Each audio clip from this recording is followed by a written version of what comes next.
கணவன் மனைவிக்குள்ள சிக்கல் வராமல் இருக்கிறதுக்கு அதில் சில வழிகளை சொல்லி கொடுத்துருக்குறாங்க. அதெல்லாம் என்னென்ன அப்படிங்கிறத இப்போ பார்க்கலாமா? குடும்பம்னு இருந்தால் கோபம் வரதான் செய்யும். அது வந்துட்டு போட்டும் பரவாயில்ல. ஆனால் அந்த கோபம் ஒரே நேரத்தில் 2 பேருக்கும் வந்துடாமல் பார்த்துக்கணும்.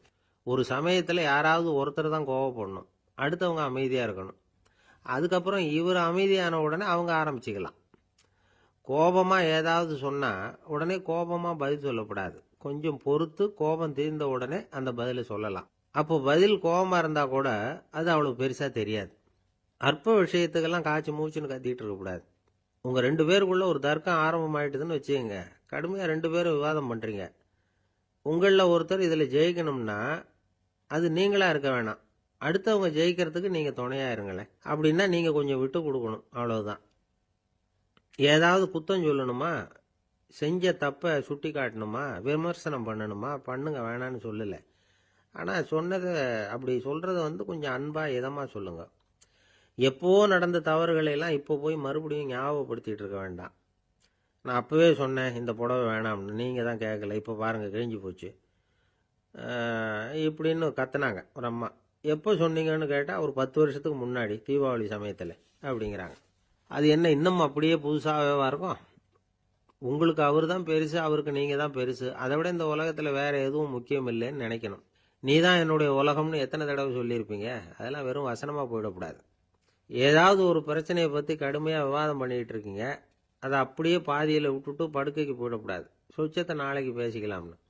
அப்படி போனால் தூக்கம் வராது. பிரச்சனையை ஒரு முடிவு பண்ணிக்கிட்டு அதுக்கப்புறமா தூங்க போகணும். ஒரு நாளில் ஒரு தடவையாவது உங்கள் ஜோடியை பாராட்டி நல்ல விதமாக கனிவாக ஒரு வார்த்தை சொல்லணும் அப்படின்னு தீர்மானம் பண்ணீங்க. ஏதாவது தப்பு பண்ணிவிட்டீங்கன்னா பரவாயில்ல, அதை ஒத்துக்கிறதுக்கும் மன்னிப்பு கேட்கறதுக்கும் தயாராக இருக்கணும். அது ஒன்றும் கேவலம் கிடையாது. வீட்டுக்குள்ளே தானே கேட்க போகிறீங்க, வெளியில் யாருக்கு தெரிய போகுதோ? எப்படியோ உங்களுக்குள்ள ஒரு சமரசம் ஆனால் சரிதான். ஒரு தகராறுன்னு எடுத்துக்கிட்டால் குறைஞ்சபட்சம் அதுக்கு 2 பேர் தேவை. தனியாகவே உட்காந்துக்கிட்டு நான் இப்போ தகராறு பண்ணிகிட்டு இருக்கிறேன் அப்படின்னு யாரும் சொல்ல முடியாது. 2 பேர் தகராறு பண்ணுறாங்கன்னா பொதுவாக அந்த 2 பேரில் யார் அதிகமாக பேசுகிறாங்களோ அவங்க பேரில் தான் தப்பு இருக்கும். அதை மனசில் வச்சுக்கணும். இதெல்லாம் தான் அந்த புத்தகத்தில் போட்டிருக்கிற வழிமுறைகள். இவ்வளவும் சரியாக வரலைன்னா அப்புறமா சொல்லுங்கள், வேறு புத்தகம் ஏதாவது இருக்கான்னு தேடுவோம். இந்த உலகத்தில் எவ்வளவோ உயிரினங்கள் இருக்குது. ஒவ்வொன்றும் ஒவ்வொரு விதமாக சண்டை போடுது. இப்போ 2 மாடு சண்டை போட்டுக்குதுன்னு வச்சுக்கோங்க, என்ன பண்ணும்? 2 முட்டிக்கும். அதுக்கு சண்டை போடுறதுக்கு ஆயுதமாக உபயோகப்படுறது அதோட கொம்பு. 2 சேவல் சண்டை போட்டுக்குதுன்னு வச்சுக்கோங்க, அதுக்கு ஆயுதமாக உபயோகப்படுறது அதோட கால் நகம். காலால் தான் அது ஒன்றோட ஒன்று சண்டை போட்டுக்கும். ஆனால் 2 மனுஷன் சண்டை போட்டுக்கிறான்னு வச்சுக்கோங்க, இவன் இன்னதை தான் ஆயுதமாக உபயோகப்படுத்துவான்னு குறிப்பிட்டு சொல்ல முடியாது. கல்லை எடுப்பான், கத்தி எடுப்பான், துப்பாக்கி எடுப்பான், என்ன வேணாலும் பண்ணுவான். வாயால் திட்டுவான், கையால் அடிப்பான், காலால் உதைப்பான், சகலகலா வல்லவன். விலங்குகள்லாம் பொதுவாக வாயை சாப்பிட்றதுக்கு மட்டும்தான் உபயோகப்படுத்துது. ஆனால் இவனுக்கு சாப்பிட்றதுக்கும் அதுதான், சாப்பிட்டு விட்டு திட்டுறதுக்கும் அதுதான். ஆனால் ஒரு விஷயத்தில் மட்டும் கெட்டிக்கிறேன். அதாவது நாம் சண்டை போட்டுக்கிட்டாலும் பரவாயில்லை, கோழிகள் சண்டை போடாமல் இருக்கணும் அப்படின்னு ஆசைப்படுறான். எதுக்காக? கோழிகள் சண்டை போடாமல் இருந்தால் நிறைய முட்டைகள் போடுமா, அதுக்காக தான் இந்த அக்கறை. கோழி பண்ணை வச்சிருக்கிறவங்களுக்கு இது ஒரு பெரிய பிரச்சனை. அதாவது பண்ணையில் இருக்கிற கோழிகளுக்குள்ள அடிக்கடி சண்டை வந்துடும். அதனால் முட்டை உற்பத்தி குறைஞ்சிரும். சரி, இதுக்கு என்ன பண்ணுறது? பண்ணையில் போய் உட்காந்துக்கிட்டு தினமும் பஞ்சாயத்து பேசிகிட்டு இருக்க முடியுமா? அமெரிக்காவில் கோழி பண்ணை வச்சிருக்கிற ஒருத்தர் இதை பற்றி யோசனை பண்ணி பார்த்தாராம். ஒரு வழியையும் கண்டுபிடிச்சிருக்கார். கோழிக்கெல்லாம் மூக்கு கண்ணாடி மாட்டி விட்டுட்டோம்னா அது சண்டை போடுற குணம் குறைஞ்சிரும், முட்டை அதிகமாகிடும். அந்த கண்ணாடியில் உள்ள லென்ஸு சிவப்பு நிறத்தில் இருக்கணும், அவ்வளவுதான் அப்படின்னு அவர் கண்டுபிடிச்சாராம். இது ஏற்கனவே நடைமுறையில் கண்டுபிடிக்கப்பட்ட ஒரு விஷயம். ஆனால் எல்லா கோழிக்கும் சிவப்பு மூக்கு கண்ணாடி எப்படி மாட்டி விடுறது?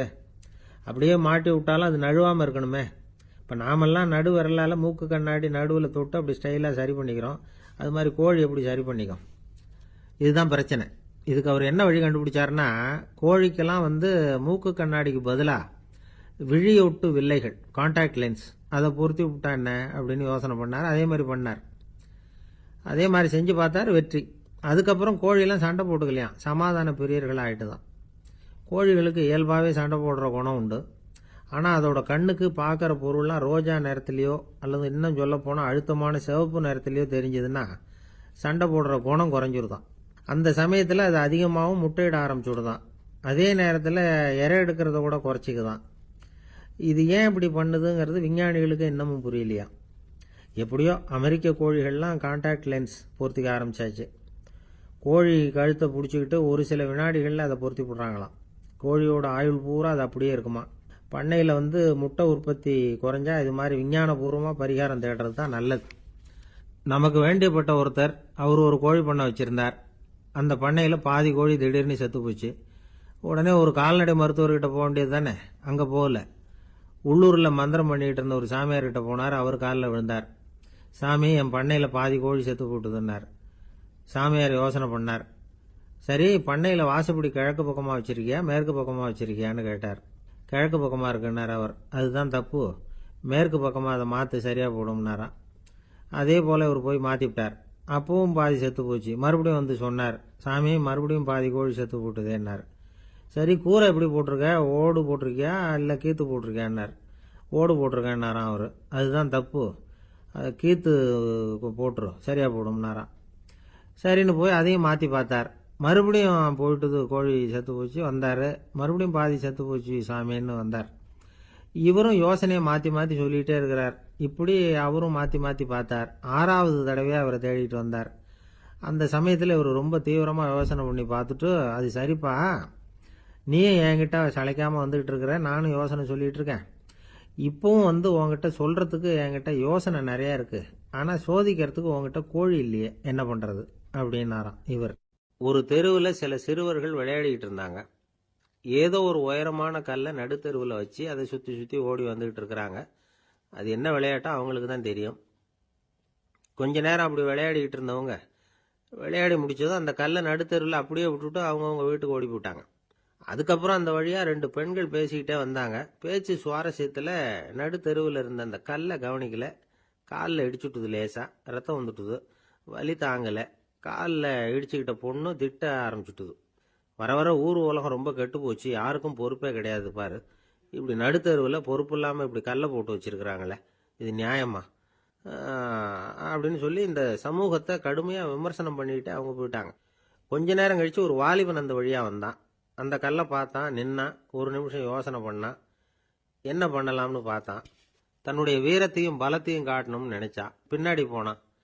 அப்புறம் வேகமாக ஓடி ஒரு சின்ன ஹை ஜம்ப், அப்படியே துள்ளி குதிச்சான். துள்ளி குதிச்சு தாண்டி அந்த பக்கமாக போய் விழுந்தான். அப்படியே விசில் அடிச்சுக்கிட்டு அவன் பாட்டுக்கு நடந்து போகிறான். அடுத்தபடியாக ஒரு காதல் ஜோடி அந்த வழியாக வந்தது. நடுத்தெருவில் கல் கண்ணில் பட்டது. அவங்க 2 பேரும் ரொம்ப நெருக்கமாக சேர்ந்து வந்துக்கிட்டு இருக்கிறாங்க. நடுவில் கல் இருக்கிறதுனால கொஞ்ச நேரம் 2 பேரும் விலகி மறுபடியும் இந்த பக்கம் சேர்ந்து போகணும்.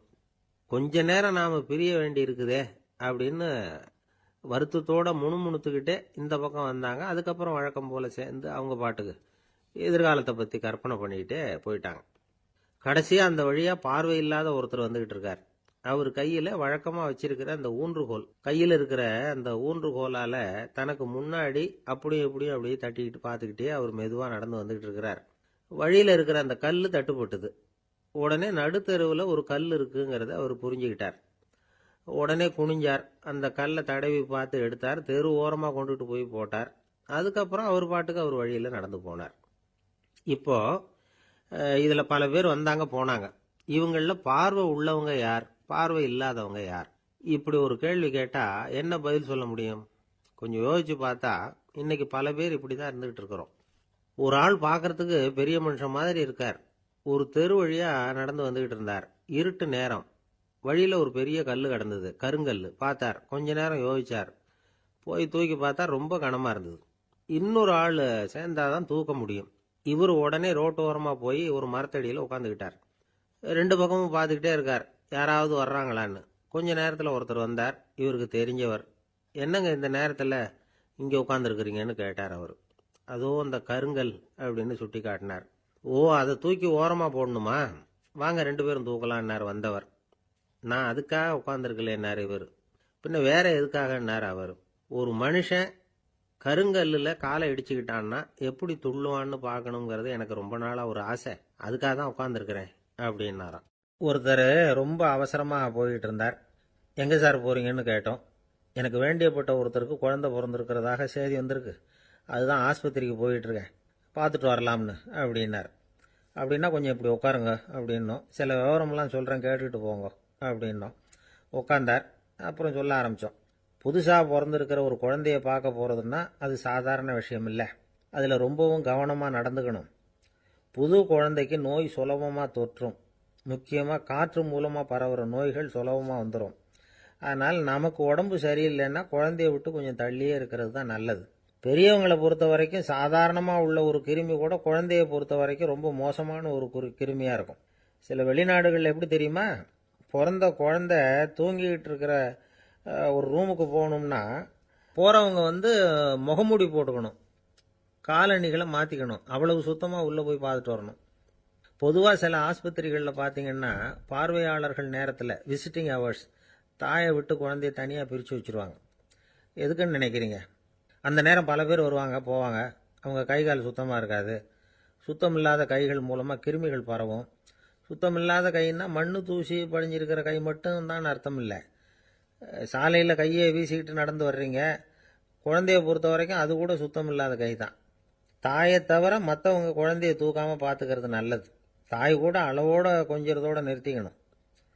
புதுசாக ஒரு குழந்தைய பெற்றிருக்கிற பொண்ணுக்கிட்ட மற்ற தாய்மார்கள் ஏதாவது சொல்லிக்கிட்டே இருப்பாங்க.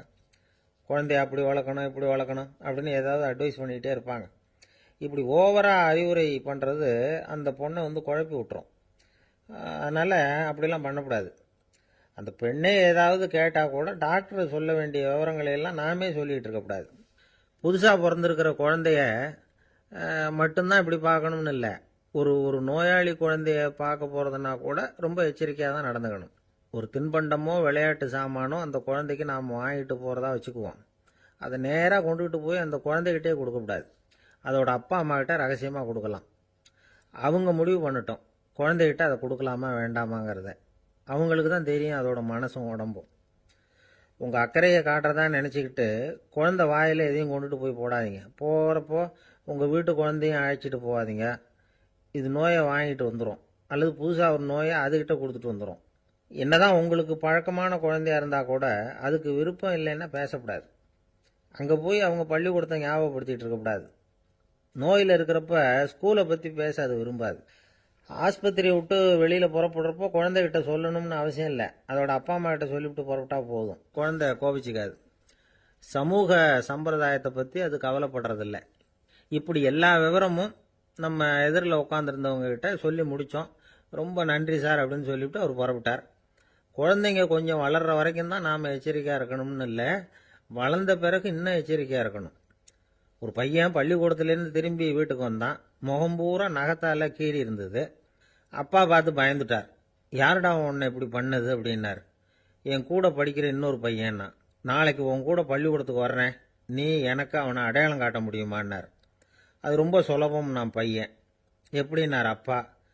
அவன் காதில் ஒன்று கையோடு எடுத்துகிட்டு வந்திருக்கிறேன், இதோ என் பையில தான் வச்சுருக்கேன் அப்படிங்கிறான் அந்த பையன். ஒருத்தர் இருக்கார், நல்ல உத்தியோகத்தில் தான் இருக்கிறார். ஆனால் எப்போ பார்த்தாலும் முகத்தை வெறுப்பாக வச்சுருப்பார். அப்படியே வருவார் போவார். ஏன் சார் இப்படி இருக்கிறீங்க அப்படின்னு விசாரித்தோம். ஏன்டா இந்த வேலைக்கு வந்தோம்னு இருக்கு சார் அப்படின்னார். உங்கள் வேலை உங்களுக்கு பிடிக்கலையா அப்படின்னு கேட்டோம். இல்லைன்னார். இப்படிப்பட்டவங்க வெற்றிகரமான வாழ்க்கை வாழ முடியாது. இது நிபுணர்கள் கருத்து. வேலையை நேசிக்க தெரிந்தவர்கள் வெற்றி பெறுவார்கள் அப்படிங்கிறாங்க அவங்க. எந்த துறையாக இருந்தாலும் சரி, அந்த துறையில் வெற்றிகரமாக இருக்கிறவங்கள விசாரித்து பாருங்கள். எனக்கு என்னுடைய வேலை ரொம்ப பிடிக்கும் அப்படின்னு சொல்கிறவங்களாக தான் இருப்பாங்க. அப்படி இருந்தால் தான் அது வெற்றிகரமாக இருக்க முடியுது அவங்களால. ஒருத்தனுக்கு பிடித்தமான பொழுதுபோக்கே அவனுடைய தொழிலாக இருந்துட்டுதுன்னா அவனை மாதிரி கொடுத்து வச்சவன் வேற யாரும் இல்லை அப்படிங்கிறார் பெர்னாட் ஷா. ஒரு தடவை மன்னர் ஹுமாயூன் உயிரை தண்ணீர் முண்டு ஊற்றுகிற தொழிலாளி ஒருத்தர் காப்பாற்றினாராம் அந்த ஹுமாயூன் உயிரை. உடனே மன்னர் கேட்டிருக்கார், உனக்கு என்ன வேணும்னாலும் கேளு தரேன், உயர் பதவி வேணுமா அப்படின்னு கேட்டாராம். மன்னா, மக்களின் தாகம் தீர்க்கக்கூடிய இந்த பணியை விட உயர்ந்தது உண்டா அப்படின்னாராம் அந்த தொழிலாளி. அவரால் அவருடைய வேலையை நேசிக்க முடிஞ்சுது, அதனால் மகிழ்ச்சியாக இருக்க முடிஞ்சுது. நாமெல்லாம் அப்படி இல்லை. வேலை கிடைக்கிற வரைக்கும் கிடைச்சா போதும் அப்படின்னு இருக்கோம். கிடைச்சதுக்கப்புறம் ஏன்டா இந்த வேலைக்கு வந்தோம்னு ரொம்பவும் அழுத்துக்குவோம்.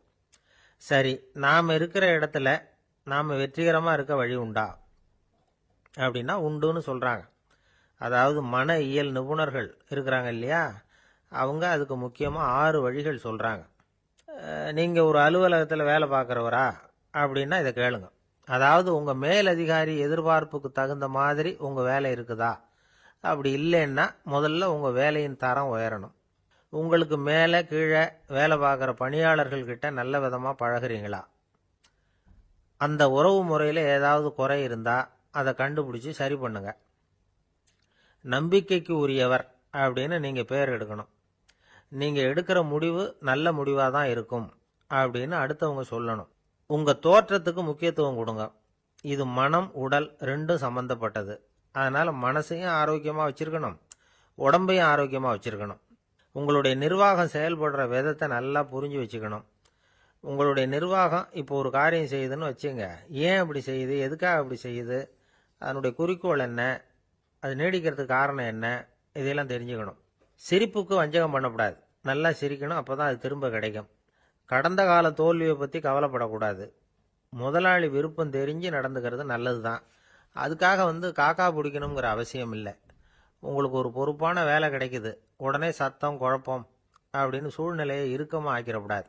எந்த சூழலையும் இயல்பாக கையாளக்கூடியவர் அப்படிங்கிறத காட்டணும். இதெல்லாம் உங்கள் துறையில் நீங்கள் வெற்றி பெற நிபுணர்கள் சொல்கிற யோசனைகள்.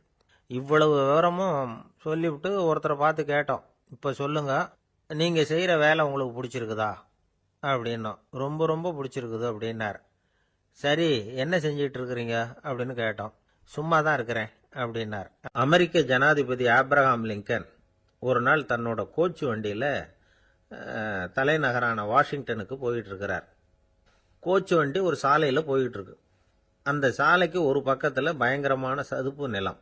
சதுப்பு நிலம்னா அது புதைகுழி, புதை மணல்ங்கிறோம்ல, அது மாதிரி. அந்த சதுப்பு நிலத்தில் யாராவது மாட்டிக்கிட்டா அவ்வளவுதான், ஆளை கொஞ்சம் கொஞ்சமாக உள்ள அமுக்கிவிடும். தப்பிச்சு கரையேறது கஷ்டம்.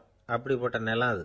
ஆப்ரஹாம் லிங்கன் ஏதோ ஒரு முக்கியமான அரசாங்க வேலையாக போயிட்டு திரும்பி வந்துக்கிட்டு இருக்கிறார். அதனால் அந்த சமயத்தில் அவர் விலை உசந்த ஆடைகளை அணிஞ்சிருக்கிறார்.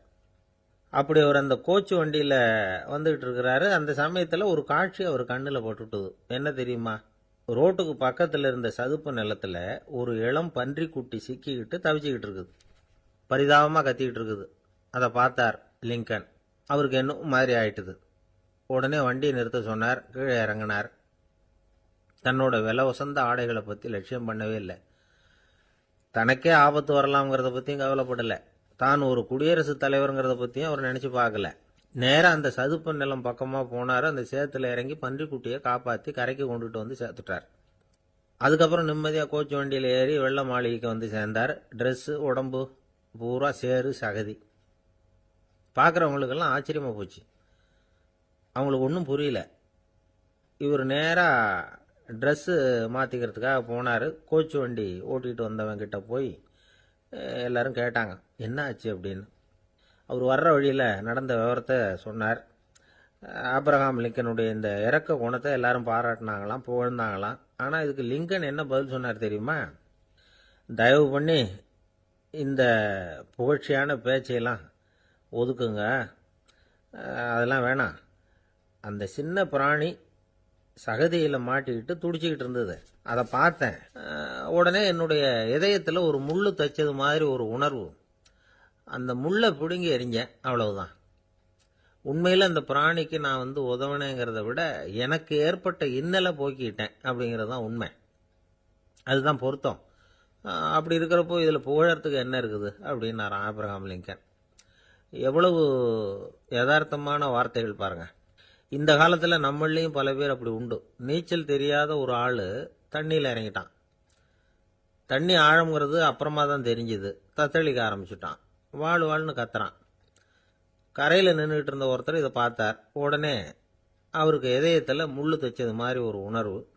உடனே குபீர்னு தண்ணியில் பாஞ்சார். அவரை காப்பாற்றி கரைக்கு கொண்டுட்டு வந்து சேர்த்தார். இதை பார்த்துக்கிட்டு இருந்த இன்னொருத்தர் காப்பாற்றின அந்த ஆளை பாராட்டி புகழ்ந்தார். என்ன புகழாதீங்க சார் அப்படின்னார் அவர். ஏன்னு கேட்டார் இவர். நான் அந்த ஆளை ஏன் காப்பாற்றினேன் தெரியுமா? அவன் நேற்றுக்கு என்கிட்ட 300 ரூபா கடன் வாங்கியிருக்கிறான். இவன் தண்ணியில் போட்டான்னா நான் கொடுத்த கடனும் தண்ணியில் போடும். அதனால தான் விழுந்து காப்பாற்றினேன் அப்படின்னா அந்த ஆள். அன்பா இருக்கணும்னு அநேக பெரியவங்க சொல்லியிருக்கிறாங்க. நாமளும் அதை கேட்டுட்டு அன்பு காட்டுறதுக்கு தயாராக தான் இருக்கிறோம். அதை வாங்கறதுக்கு தான் ஆளை காணும். இருந்தாலும் அன்புல எத்தனையோ வகை உண்டு. அதை சரியா புரிஞ்சுக்கிட்டு அதுக்கப்புறம் அன்பு காட்ட ஆரம்பிக்கணும். வகையை புரிஞ்சுக்காம அன்பு காட்டினா வம்புல மாட்டிக்க வேண்டியதுதான். அன்புன்னா சாதாரணமா நினைச்சு விடாதீங்க. அதுல எவ்வளவு விதம் தெரியுமா? இரக்கம், கருணை, காருண்யம், பந்துத்துவம், பட்சம், பாசம், நேசம், விசுவாசம், அபிமானம், காதல், பக்தி, இப்படி பல விதமா அதை பத்தி சொல்லி வச்சிருக்கிறாங்க பெரியவங்க. இந்த வார்த்தைகள் எல்லாம் நாம கேள்விப்பட்டதுதான். இருந்தாலும் அதுகளுக்குள்ள என்ன வித்தியாசம்னு கேட்டா சரியா சொல்ல தெரியாது. அதனால இந்த வார்த்தைகளுக்கெல்லாம் பெரியவங்க என்ன விளக்கம் சொல்றாங்கன்னு இப்ப பார்க்கலாம். எளியவர்கள் மேல செலுத்துற அன்பு இருக்கு பாருங்க, அதுக்கு இரக்கம்னு பேரு. அறிவு பலம், சரீர பலம், இது ரெண்டும் இல்லாதவங்க மேல, அதாவது வலிமையற்றவர்கள் மேல செலுத்துற அன்பு இருக்கு பாருங்க, அதுதான் கருணை. எறும்புல இருந்து யானை வரைக்கும் சகல ஜீவராசிகள் மேலேயும் காட்டுற அன்புக்கு காருண்யம்னு பேரு, ஜீவகாருண்யம். சிவி சக்கரவர்த்தி காட்டின அன்பு இந்த ரகம். உறவினர்கள், சொந்தக்காரங்க, அவங்க வசதியா இருந்தாலும் வறுமையில இருந்தாலும் வித்தியாசம் இல்லாம காட்டுற அன்பு இருக்கு பாருங்க, அதுக்கு பேரு பந்துத்துவம். ஒரு எஜமானன் வேலையாள்கிட்ட காட்டுற அன்பு இருக்கு பாருங்க, அதுக்கு பேரு தான் பட்சம். அவனும் தன்னை மாதிரி மனுஷன்தாங்கிற நினைப்பு வேணும். ஒரு தாய் தன்னுடைய குழந்தை மேல, ஒரு குழந்தை தன்னுடைய தாய் மேல செலுத்துற அன்புக்கு பாசம்னு பேரு. ஈருடல் ஓர் உயிர்னு நினைக்கிறது இது. ராமரும் கௌசலையும் இதுக்கு உதாரணம். தம்மை ஒத்த நண்பர்கள் கிட்ட செலுத்துற அன்புக்கு நேசம்னு பேரு. வயசு, செல்வம், அந்தஸ்து, இந்த வித்தியாசமெல்லாம் பார்க்காம அவங்க சுக துக்கத்துல சமபங்கு எடுத்துக்கிறது இது. கிருஷ்ணன் குசேலர்கிட்ட காட்டினது இந்த ரகம். வேலை செய்யறவன் முதலாளி கிட்ட காட்டுற அன்புக்கு விசுவாசம்னு பேரு. தேசத்து மேலையும் தாய்மொழி பேர்லயும் செலுத்துற அன்புக்கு அபிமானம்னு பேரு. தேசாபிமானம்னு சொல்றமே இதுதான். ஒரு கணவன் மனைவி பேர்ல காட்டுற அன்புக்கு காதல்னு பேரு. கடவுள் பேர்ல செலுத்துற அன்புக்கு பக்தின்னு பேரு. இப்படி அன்புல பல ரகம் இருக்கிறப்போ அதுல உள்ள வித்தியாசம் தெரியாம இடம் மாத்தி அன்பு காட்டினா இடைஞ்சல் தான். சரி, இந்த அன்பை பத்தி விஞ்ஞானம் என்ன சொல்லுது தெரியுமா? இதயத்தை பாதுகாக்கிறதுக்கு முக்கியமா தேவைப்படுற ஒண்ணு இந்த அன்புதான்னு சொல்லுது. நெதர்லாந்து விஞ்ஞானிகள் இதை ஆராய்ச்சி பண்ணியே கண்டுபிடிச்சிருக்கிறாங்க. கொஞ்சம் முயல் குட்டிகளை 2 பிரிவா பிரிச்சாங்க. 2 குரூப்புக்கும் கொழுப்பு அதிகமா உள்ள ஆகாரத்தையே கொடுத்துட்டு வந்தாங்க. ஆனா ஒரு குரூப்புக்கு வெறுமன ஆகாரத்தை கொடுத்ததோட சரி, இன்னொரு குரூப் முயல்களுக்கு ஆகாரம் கொடுத்ததோட நிறுத்திக்கல. அதுக்கு முன்னாடி கூண்டுகளை திறந்து விட்டு முயல்களை கொஞ்ச நேரம் எடுத்து கொஞ்சி விட்டு அதுக்கப்புறமா ஆகாரம் கொடுத்தாராம் ஆராய்ச்சியாளர். இந்த குரூப்புக்கு இதய பாதிப்பு 60% குறைச்சலா இருந்துதான். சில நோயாளிகளுக்கு ஹார்ட் அட்டாக் வந்தாலும் அதை தாங்கிக்கிட்டு குணமாகிற சக்தி அதிகமா இருக்குது. இது எப்படின்னு ஆராய்ச்சி பண்ணி பார்த்துருக்கிறாங்க. அவங்க எல்லாம் மனைவி தன் பேர்ல ரொம்ப அன்பா இருக்கிறதாக நினைக்கிறவங்களா இருக்கிறாங்களாம். இதய நோயாளிகள் பல பேரை சந்திச்சு இதய நோய் ஏற்பட என்ன காரணம்னு கேட்டிருக்கிறாங்க. அவங்க சொன்ன காரணம்லாம் சாப்பாடு சம்பந்தமா இல்லையா, மனைவி அன்பா இல்ல, இப்படிப்பட்ட காரணத்தை தான் சொல்றாங்களாம். அதனால இதயத்தை பாதுகாக்கணும்னு நினைக்கிறவங்க அடுத்தவங்க அன்பா இருக்கிறது மாதிரி பாத்துக்குங்க, அதுதான் முக்கியம். ஒருத்தர் முகம் பூரா பிளாஸ்டரி போட்டுக்கிட்டு வந்தார். ரொம்ப கோபமா, என்னங்க ஆச்சுன்னு விசாரிச்சேன். எல்லாம் உங்களால தான் சார்னார். விவரமா சொல்லுங்களேன். என்ன, உங்க தகவலை கேட்டுட்டு ஒரு பூனைக்குட்டியை கையில எடுத்தேன், அன்பா அதை தடவி கொடுக்கறதுக்காக. ஆனா அது முந்திக்கிட்டது, அது என் முகத்தை தடவி கொடுத்துட்டுது, முகம் பூரா நகை கீறல், அதுதான் இப்படி அப்படின்னார். அன்புல அறிவு சேராததுனால வந்த அள்ள அள்ள குறையாதது அட்சய பாத்திரம், அது நமக்கு தெரியும், கேள்விப்பட்டிருக்கிறோம். ஆனா போட போட நிரம்பாத ஒரு பாத்திரம் உண்டு. அது என்ன தெரியுமா? நம்மள பல பேர்கிட்ட அந்த பாத்திரம் உண்டு. அதுதான் பேராசை அப்படிங்கிற பாத்திரம். அதை நிறைவு செய்யவே முடியாது. பேராசையை பத்தி சுஃபி இலக்கியத்துல ஒரு பிரபலமான கதை உண்டாம். அதை ஒரு பெரியவர் எடுத்து சொல்லியிருக்கிறார். ஒரு மன்னர் நகர்வலம் போயிட்டு இருக்கார். ஒரு பிச்சைக்காரன் மன்னர் எதிரில் வரான். பிச்சை போடுங்கிறான். என்னுடைய அமைதியை கெடுக்காதே போங்கிறார் மன்னர். அவன் சிரிக்கிறான். அரசே, உங்களுடைய அமைதி கெடக்கூடிய நிலையில் இருந்தா அதுக்கு பேர் அமைதியே கிடையாது அப்படின்னு நானா. எதிரில் நிக்கிறது வெறும் பிச்சைக்காரன் இல்லை, யோகி அப்படிங்கிறத மன்னர் புரிஞ்சுக்கிட்டார். துறவியே, உங்களுக்கு என்ன வேணும்னாலும் கேளுங்க, கொடுக்குறேன்னாராம். அந்த துறவி மறுபடியும் சிரிக்கிறார். அரசே, உங்களால முடியாததையெல்லாம் கொடுக்க முடியும்னு சத்தியம் செய்யாதீங்க அப்படின்னார். மன்னருக்கு கோபம் வந்துட்டுது. என்ன இவர் இப்படி சொல்றாரு அப்படின்னு நினைச்சார். நகர்வலத்தை பாதியிலேயே நிறுத்தினார். வாங்க அரண்மனைக்குன்னார். துறவியை அழைச்சிக்கிட்டு அரண்மனைக்கு வந்துட்டார். துறவி தன்கிட்ட இருந்த பிச்சை பாத்திரத்தை நீட்டினார். இது நிறைய எனக்கு பொற்காசுகள் வேணும் அப்படின்னாராம். அவ்வளவுதானா, இது ஒரு பெரிய காரியமா அப்படின்னு கையை தட்டினாராம் மன்னர். ஒரு பெரிய தாம்பாளம் நிறைய பொற்காசுகள் வந்து சேர்ந்தது. அதை அள்ளி போட்டார். போட போட அந்த பிச்சை பாத்திரம் நிரம்பவே இல்லை. பொற்காசுகள் போட போட அவ்வளவையும் உள்ள வாங்கிக்கிட்டே இருக்குது. அரசாங்க கஜானாவே காலி ஆயிட்டுது. மூட்டை மூட்டையா பொற்காசுகளை கொட்டி பார்த்துட்டாங்க. அது முழுங்கிக்கிட்டே இருக்குது. கடைசி வரைக்கும் அந்த பிச்சை பாத்திரம் வந்து நிரம்பவே இல்லை. அரசர்கிட்ட இருந்த கர்வம் போயிட்டுது. அப்படியே பொத்துன்னு துறவி காலில் விழுந்தார். அப்போ அந்த துறவி சொன்னாராம், மன்னா, இந்த பிச்சை பாத்திரத்தை உங்களால் மட்டும் இல்லை, வேற யாராலையும் நிரப்ப முடியாது. அதுக்கு என்ன காரணம்னா, இது வந்து சாதாரண பிச்சை பாத்திரம் இல்லை, பேராசைகளோட வாழ்ந்து செத்துப்போன ஒரு மனிதனின் மண்டை ஓடுது அப்படின்னாராம். பாருங்க, இதுதான் அந்த சுஃபி இலக்கிய கதை. செத்த பிறகும் நிறைவு இல்லைன்னா அது எப்பேற்பட்ட பேராசையா இருக்கும்னு யோசிச்சு பார்த்துங்க. நம்மால் ஒருத்தர் கல்யாணம் பண்ணிக்க பொண்ணு பார்த்துக்கிட்டு இருந்தார். அழகு, அறிவு, படிப்பு எதுவும் தேவையில்லை, பணம் மட்டும் இருந்தா போதும் அப்படின்னு பார்க்குறவங்க கிட்ட எல்லாம் சொல்லி வச்சார். ரொம்ப நாளைக்கு அப்புறம் ஒரு பணக்காரர் கிடைச்சார். அவர் சொன்னார், இதை பாருங்க, எனக்கு 20 வயசுல ஒரு மகள், அவளை நீங்க கல்யாணம் பண்ணிக்கிட்டா 2 லட்சம் பணம் கொடுப்பேன். 25 வயசுல ஒரு பொண்ணு, அவளை கல்யாணம் பண்ணிக்கிட்டா 2.5 லட்சம் தருவேன். 30 வயசுல ஒரு பொண்ணு இருக்கா, அவளை கல்யாணம் பண்ணிக்கிட்டா 3 லட்சம் தருவேன். என்ன சொல்ற அப்படின்னாராம்.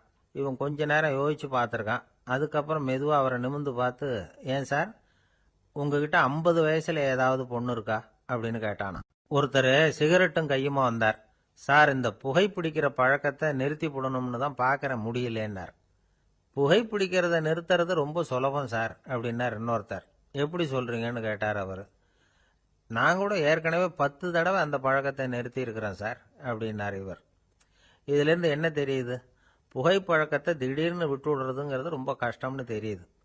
இருந்தாலும் இது சம்பந்தமான ஆராய்ச்சி, அனுபவம், இது ரெண்டையும் அடிப்படையாக வச்சு சில வழிமுறைகளை சொல்றாங்க. அதாவது புகைப்பிடிக்கிறத நிறுத்துறதுக்கு 10 வழிகள் உண்டு அப்படின்னு சொல்றாங்க. அது என்னங்கிறத தெரிஞ்சுக்கிட்டா உபயோகப்படுதான்னு பார்க்கலாமே. முதல் கருத்து என்னன்னா, கொஞ்ச நாளைக்கு புகைப்பிடிக்கிற நண்பர்களை விட்டு விலகி இருக்கணும். இதனால புகைப்பிடிக்கிற ஆசை குறையும். அந்த பழக்கத்தை மறுபடியும் ஆரம்பிக்கப்படாதுங்கிற எண்ணம் உறுதிப்படும். 2வது கருத்து, புகைப்பிடிக்கிறதை எதிர்த்து தீவிரமா பிரச்சாரம் செய்ய ஆரம்பிச்சிடணும். அது அடுத்தவங்களுக்கும் உபயோகப்படும், உங்களுக்கும் உபயோகப்படும். உங்க உள்ளுணர்வை அது தூண்டும், உங்களை வந்து உறுதி கொள்ள வைக்கும். 3வது கருத்து என்னன்னா, தினமும் 2 தடவை குளிக்கணும். எப்படி தெரியுமா? முதல்ல வெது வெதுப்பான தண்ணீர், அப்புறம் குளிர்ந்த தண்ணீர், இப்படி மாறி மாறி குளிக்கணுமா. 4வது கருத்து, உடற்பயிற்சிகள் செய்யணும். மூச்சு வாங்குற மாதிரியான பயிற்சிகள் ரொம்ப நல்லதான். பிராணாயாமம் அப்படிங்கிற மூச்சு பயிற்சி ரொம்ப நல்லதுங்கிறாங்க. அப்புறம் 5வது கருத்து, சாப்பாடு வந்து மிதமா இருக்கணும், சீரா இருக்கணும். பச்சை காய்கறிகள், பழங்கள் சாப்பாட்டில் சேர்த்துக்கலாம். அடிக்கடி கொஞ்சம் கொஞ்சமாக சாப்பிட்டு ரத்தத்தில் சர்க்கரையின் அளவை பராமரிக்கணும். இது வந்து நரம்புகளை வந்து அமைதிப்படுத்தும். 6வது கருத்து என்னன்னா, ரொம்ப நேரம் பசியோடு இருக்கக்கூடாது. புகைப்பிடிக்கிறத நிறுத்த முயற்சி செய்யும் பொழுது எடை குறைப்பு நடவடிக்கைகளை மேற்கொள்ளக்கூடாது. 7வது கருத்து, காப்பி, தேநீர், மதுபானம், அப்புறம் போதைப் பொருள்கள் கலந்த உணவுகள் இதெல்லாம் வேணாம். புகைப்பிடிக்கிறத அதெல்லாம் ஊக்கப்படுத்தும். கடுகு, மிளகு, அப்புறம் காரமான பொருள்களை தவிர்க்கணும். உப்பு அளவை குறைக்கணும். தினமும் 10 குவளை தண்ணீராவது குடிக்கணும். வெறும் தண்ணி புகைப்பிடிக்கிற ஆவலை வந்து தணிக்குதான். 8வது கருத்து, கையில் வந்து சிகரெட்டு, புகையில ஏதாவது இருந்தால் உடனே தூக்கி எறிஞ்சிருங்க. அது கையில் இருக்கிற வரைக்கும் புகைப்பிடிக்கிற ஆசை வந்துக்கிட்டே இருக்கும். 9வது கருத்து என்னன்னா, இறை நம்பிக்கை உள்ளவங்க புகைப்பிடிக்கிற எண்ணம் வர்றப்போவெல்லாம் பிரார்த்தனை செய்ய ஆரம்பிச்சுடலாம். 10வது கருத்து, உங்களுக்கு ரொம்பவும் வேண்டியவங்க யாரோ அவங்க கிட்ட எல்லாம் நீங்க புகைப்பிடிக்கிறத நிறுத்தி விட்டதா சொல்லிவிடுங்க. இந்த 10 வழிகளையும் கடைபிடிக்க ஆரம்பிச்சுட்டா புகைப்பிடிக்கும் பழக்கத்தை நிறுத்தி விடலாம் அப்படின்னு சொல்றாங்க அனுபவப்பட்டவங்க. முயற்சி பண்ணி பார்க்கலாம். ஒரு முக்கியமான இடத்துல நின்றுகிட்டு இருந்தார் ஒருத்தர். அங்க வந்த இன்னொருத்தர், ஏன் சார், இந்த இடத்துல சிகரெட் பிடிக்கலாமா அப்படின்னு அனுமதி கேட்டார். இந்த இடத்துல சிகரெட் பிடிக்க கூடாதுங்க அப்படின்னாரு இவர். நீங்க இப்படி சொல்றீங்க, ஆனா இந்த இடத்துல கீழே நிறைய சிகரெட் துண்டுகள் கிடக்குதே, அவங்கெல்லாம் யாரு? அவங்கெல்லாம் உங்க மாதிரி என்கிட்ட அனுமதி கேட்காதவங்க அப்படின்னாராம் இவர். என்னுடைய நண்பர் ஒருத்தர் ஆழ்ந்த சிந்தனையில் இருந்தார். என்ன யோசனை பண்ணுறீங்கன்னு கேட்டேன். தலைவர் ஆகணும்னு பார்க்குறேன், அதுதான் என்ன வழின்னு யோசிச்சுக்கிட்டு இருக்கேன்னார். நான் கூட அது மாதிரி யோசித்து பார்த்தேன். அதுக்கப்புறம் அந்த யோசனையை கை விட்டுட்டேன் அப்படின்னோம். ஏன்னு கேட்டார். அதுக்கான தகுதிகள் நமக்கு இல்லைங்கிறது புரியுது. அது நமக்கு புரியறத விட நம்ம விட மற்றவங்களுக்கு நல்லா புரிஞ்சு போச்சு. அதனால் பேசாமல் கம்முன்னு இருந்துடுறது தான் நல்லது அப்படின்னோம். தலைவர் ஆகிறதுக்கு தகுதிகள் வேற உண்டோ அப்படின்னு கேட்டார். அவர் யதார்த்தமாக தான் கேட்குறார். நாங்கள் உடனே எங்ககிட்ட இருந்த ஒரு புஸ்தகத்தை எடுத்து அவர்கிட்ட கொடுத்தோம். படித்து பாருங்கன்னு. தலைவர் ஆகிறதுக்கு என்ன வழி அப்படிங்கிறத பற்றி அதில் போட்டிருக்கிறாங்க. முதல் வழி என்ன தெரியுமா? ஒரு 4 பேர் முன்னாடி இல்லைன்னா ஒரு கூட்டத்துக்கு முன்னாடி நீங்கள் பேச போகிறீங்க. அப்போ எப்படி ஆரம்பிக்கணும்னா, உண்மையான புகழ்ச்சி, நேர்மையான பாராட்டு, இதோடு ஆரம்பிக்கணும். எடுத்ததுமே அது சரியில்லை இது சரியில்லைன்னு பேசிகிட்டு இருக்கக்கூடாது. மக்களை பார்த்து நீங்கள் தான் தப்பு பண்ணிவிட்டீங்க அப்படின்னு நேரடியாக சொல்லக்கூடாது. தவறு இருந்தாலும் அதை மறைமுகமாக ஏதாவது கதை சொல்லி அதிலிருந்து அவங்க புரிஞ்சுக்கிற மாதிரி செய்யணும். அடுத்தவங்க பண்ண தப்பு என்னன்னு அலசறதுக்கு முன்னாடி நீங்கள் பண்ணின தப்பு என்னங்கிறத பற்றியே பேசுங்க. எதுக்கும் நேரடியாக உத்தரவு போட்டுக்கிட்டு இருக்கக்கூடாது. இதை நீங்கள் செய்யணும் அப்படின்னு சொல்கிறதுக்கு பதிலாக நீங்கள் இப்படி செஞ்சால் எப்படி இருக்கும் அப்படின்னு கேள்வி மாதிரி கேட்கணுமா. இப்படி கேட்டால் அது உத்தரவு மாதிரி தெரியாதான். அடுத்தவங்க மரியாதையை காப்பாற்றுறது மாதிரி பேசணுமா. உங்கள் பேச்சு இன்னொருத்தரை அவமானப்படுத்துறது மாதிரி இருக்கக்கூடாதான். ஏண்டா இவங்கிட்ட போய் மாட்டிக்கிட்டோம்னு யாரும் நினச்சிடக்கூடாது. ஒவ்வொரு சின்ன வளர்ச்சியையும் பாராட்டணும். வெற்றி சாதாரணமாக இருந்தாலும் பாராட்டாமல் இருந்துடக்கூடாது. பாராட்டும் பொழுது தாராளமாக இருக்கணும். குறை சொல்லும் பொழுது கவனமாக இருக்கணும். வாய்க்கு வந்தபடி பேசிவிட்டா அதுக்கப்புறம் வகையாக மாட்டிக்கிட்டு முழிக்க வேண்டியிருக்கும். நீங்கள் பேசுறது இன்னொருத்தருக்கு ஒரு கௌரவத்தையும் மரியாதையும் உண்டு பண்ணுறது மாதிரி இருக்கணும். நீங்கள் பேசுறது அடுத்தவங்களுக்கு இருக்கிற கொஞ்ச நெஞ்ச மரியாதையும் எடுத்து விடுறது மாதிரி இருக்கக்கூடாது. உங்கள் பேச்சை கேட்டால் கேட்குறவங்களுக்கு ஒரு ஊக்கம் வரணும், உற்சாகம் வரணும். தவறு எதுவாக இருந்தாலும் அதை சுலபமாக திருத்திக்கலாம், சரி பண்ணிக்கலாங்கிறது மாதிரி இருக்கணும் உங்கள் பேச்சு. அடுத்தவங்களை சந்தோஷப்படுத்துங்க. உங்கள் யோசனையை கேட்டு நடந்துக்கிறதுனால அந்த சந்தோஷம் அவங்களுக்கு கிடைக்கணும். இந்த தகுதியெல்லாம் உங்ககிட்ட இருந்தால் நீங்கள் ஒரு சிறந்த தலைவராகலாம் அப்படின்னு அந்த புஸ்தகத்தில் போட்டிருக்கு. இந்த காலத்தில் தலைவர் ஆகிறதுக்கு வேற சில தகுதிகள்லாம் கூட தேவைப்படுது. ஒரு புள்ள தன்னுடைய அப்பா கிட்ட, அப்பா உன்ன மாதிரியே நானும் அரசியலில் சேரணும், தலைவர் ஆகணும்னு ஆசைப்படுறேன், இன்னையிலேருந்து எனக்கு அரசியல் பாடம் கற்றுக் கொடு அப்படின்னு கேட்டிருக்கான். அவரும் சரின்னு சொல்லிவிட்டு ஒரு பெரிய ஏணியை எடுத்துகிட்டு வந்தாராம். ஒரு செவுத்தில் சாத்தினார். இந்த ஏணியில் ஏறி உயர போய் அங்கே பரன் மேலே இருக்கிற ஒரு புத்தகத்தை எடுத்துகிட்டு வாடான் இருக்கார். மகனை பார்த்து, அப்பா ஏணி ரொம்ப உயரமாக இருக்குது, நீ ஜாக்கிரதையாக இதை பிடிச்சிக்கோ, நான் ஏறி போகிறேன் அப்படின்னு நான் பையன். பயப்படாத, நான் பார்த்துக்கிறேன்னார் அப்பா. பையன் ஏணியில் ஏறினா உச்சிக்கு போனதும் அப்பா கையை எடுத்துட்டார். ஏணி அப்படியே சரிஞ்சுட்டுது. பையன் பொத்துன்னு கீழே விழுந்துட்டான். இடுப்பை பிடிச்சிக்கிட்டே எழுந்திரிச்சான். என்னப்பா இது, இப்படி என்னை ஏற விட்டுட்டு கையை விட்டுட்டியே, இப்படி கை விடலாமா அப்படின்னு கத்தியிருக்கான். அப்பா நிதானமாக சொன்னாராம், அவசரப்படாதேப்பா, அரசியலில் இதுதான் முதல் பாடம், பெத்த அப்பனா இருந்தாலும் அவனை நம்பாதே அப்படின்னு உபதேசம் பண்ணார். அவர் ஒரு பெரிய குடும்பத்தில் பிறந்தவர். இருக்கிற சொத்துக்கள் எல்லாத்தையும் வாரி வழங்கிவிட்டு காட்டுக்கு புறப்பட்டார் தவம் செய்யறதுக்காக. இருந்தது பூராவும் கொடுத்துட்டார். இனிமே எதுவுமே இல்லை கொடுக்கறதுக்கு. அப்போ கடைசியாக ஒருத்தன் கையை நீட்டினான். ஐயா ஏதாவது கொடுங்கன்னா. அவர் பார்த்தார். கட்டியிருக்கிற வேட்டியை தவிர வேற எதுவுமே இல்லை. 8 முழம் பட்டு வேட்டி, ஜரிகை கரையோடு இருக்குது. கடைசியாக அதை தான் எடுத்து கட்டிக்கிட்டு அவர் புறப்பட்டுக்கிட்டு இருக்கிறார். அவர் பார்த்தார், எதிரில் அவன் பரிதாபமாக நின்றுக்கிட்டு இருக்கிறான். அந்த 8 முழ வேட்டியை 2ஆக கிழிச்சார். 4 முழத்தை அவங்ககிட்ட கொடுத்துட்டு மீதி 4 முழத்தை தன்னுடைய இடுப்பில் கட்டிக்கிட்டு அவர் காட்டுக்கு போயிட்டார். இவன் என்ன பண்ணான் தெரியுமா? கையில் கிடைச்ச 4 முழத்தை எடுத்துக்கிட்டு கடை வீதிக்கு போனான். பழைய பட்டு வேட்டி ஜருகை இதெல்லாம் விலைக்கு வாங்குற வணிகர் ஒருத்தர் இருந்தார். அவர்கிட்ட போனான். இதை விலைக்கு எடுத்துக்கிறீங்களான்னு கேட்டான். அவர் வாங்கி பார்த்தார். ஆகா, ரொம்ப அருமையான வேட்டி, விலை ஒசந்த ஜருகை, இது ஏது உனக்குன்னு கேட்டார்.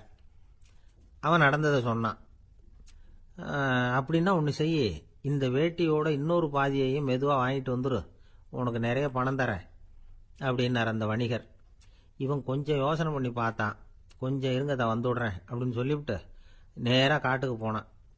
அவர் எங்கே இருக்காருன்னு தேடி கண்டுபிடிச்சான். அவர் ஒரு இடத்துல தவக்கோலத்தில் இருக்கிறார். கட்டியிருந்த இடைவேட்டியும் அவரை அறியாமலே நழுவி கீழே விழுந்து கிடக்குது. இவனுக்கு ரொம்ப வசதியா போச்சு. அவரை கேட்க வேண்டிய அவசியமே இல்லை. மெதுவா சத்தம் போடாம அடிமேல அடி வச்சு நெருங்கினான். அவர் கண்ணை மூடிக்கிட்டு அவர் பாட்டு நின்றுட்டு இருக்கார். இவன் மெதுவா போய் கீழே கிடந்த அந்த துணியை எடுத்துக்கிட்டு சத்தம் போடாம திரும்பி நடந்தான். அப்படி கொஞ்ச தூரம் நடந்திருப்பான். அப்படி ஓட ஆரம்பிக்கிற சமயத்தில் அவன் காலில் கீழே கிடந்த முள்ளு ஒன்று நறுக்குன்னு தச்சு விட்டுது. வலி தாங்க முடியாம அம்மான்னு கத்திவிட்டான். இந்த சத்தத்தினால கண்ணை மூடி நின்றுகிட்டு இருந்த அவர் தவம் கலைஞ்சுது. மெதுவா கண்ணை திறந்து பார்க்கறார். தன் இடையில இருந்த வேட்டி அவன் கையில் இருக்கு. இப்போ அவர் நினைக்கிறாராம், இந்த வேட்டி மேல நான் வச்ச ஆசை அல்லவா அவனை திருடன் ஆக்கிவிட்டுது அப்படின்னு நினைச்சாராம். இது எப்பேற்பட்ட மனநிலைங்கிறத கொஞ்சம் யோசிச்சு பாருங்க.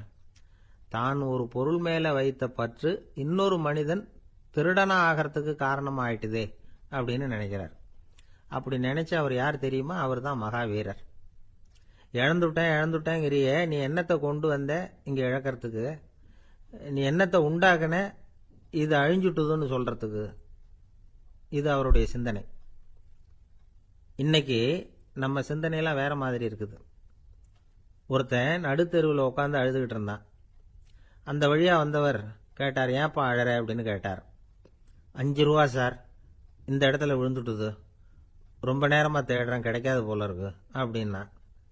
எப்போ தொலைஞ்சுது அப்படின்னு கேட்டார். அது எனக்கு தெரியாது சார், பணத்தை தொலைச்சவன் தேடி பார்த்துட்டு போயிட்டான், நான் அவனுக்கு பின்னாடி தேட வந்தவன் அப்படின்னு சொல்லிவிட்டு மறுபடியும் தேட ஆரம்பிச்சான். ஒரு பெரியவர்கிட்ட பேசிக்கிட்டு இருந்தேன். அவரு என்கிட்ட ஒரு கேள்வி கேட்டார். திருடர்கள் எத்தனை வகை தெரியுமா உனக்கு அப்படின்னார். இதுதான் அவர் கேட்ட கேள்வி. எதுக்காக என்ன பார்த்து அந்த கேள்வி கேட்டாரு தெரியல. இருந்தாலும் நான் அவருக்கு பதில் சொன்னேன். திருடர்கள்ல எத்தனையோ வகை உண்டுங்க. கார் திருடன், சைக்கிள் திருடன், முகமூடி திருடன், எப்படி சொல்லிட்டே போலாம். இருந்தாலும் என்னுடைய சிற்றறிவுக்கு எட்டின வரையில திருடர்களை 2 வகையா பிரிக்கலாம் அப்படின்னு நினைக்கிறேன். ஒன்னு ராத்திரியில திருடுற திருடன், இன்னொருத்தன் பகல்ல திருடுற திருடன். அதாவது பகல் திருடன், ராத்திரி திருடன் அப்படின்னு பெரியவர் சிரிச்சார். என்ன சிரிக்கிறீங்களே? என்ன கள்வர்கள் 4 வகை அப்படின்னு ஆரம்பிச்சார். எப்படின்னு கேட்டேன்.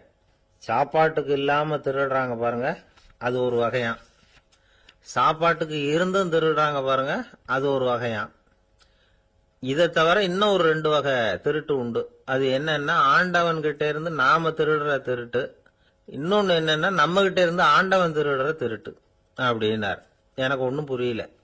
என்ன சார் இது, ஆண்டவனையே திருடன்னு சொல்றீங்களே அப்படின்னு ஆச்சரியமா. ஆமாங்க, ஆண்டவனை கள்வன்னு சொல்றது இல்லையா?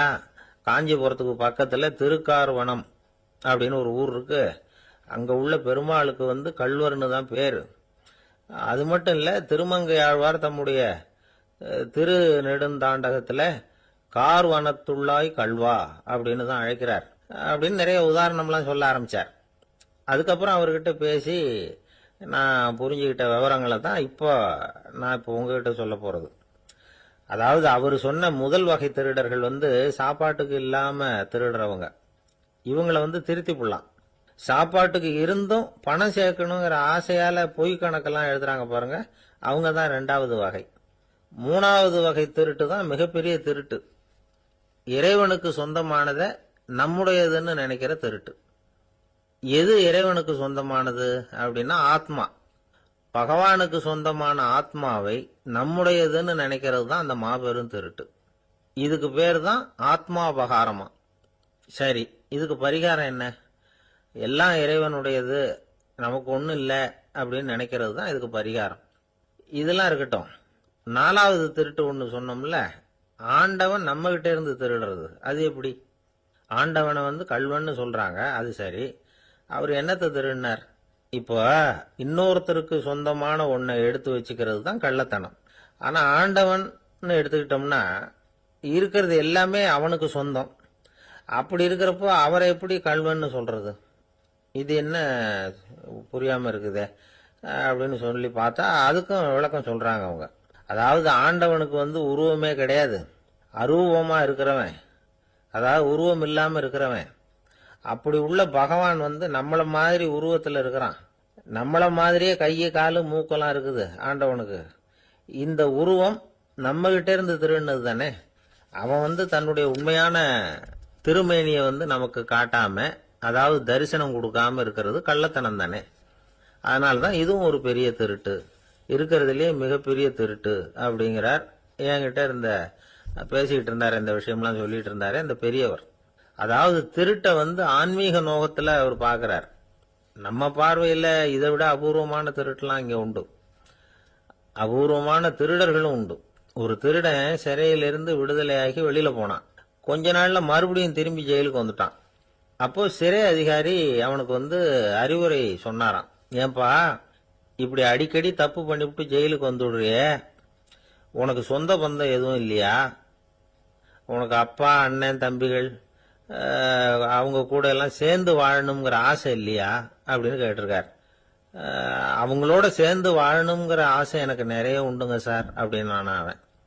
அப்புறம் எதுக்கு இப்படி ஜெயிலுக்கு வந்துடுற அப்படின்னாரான் அவரு. அவங்க எல்லாருமே இங்கே தானே சார் இருக்காங்க அப்படின்னு நானா அவன்.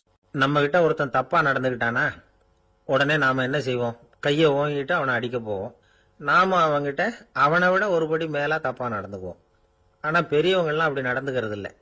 இன்னா செய்தாரை ஒருத்தல் அவர் நாண நன்னயம் செய்து விடல் அப்படின்னு வள்ளுவர் சொல்லியிருக்கார் இல்லையா?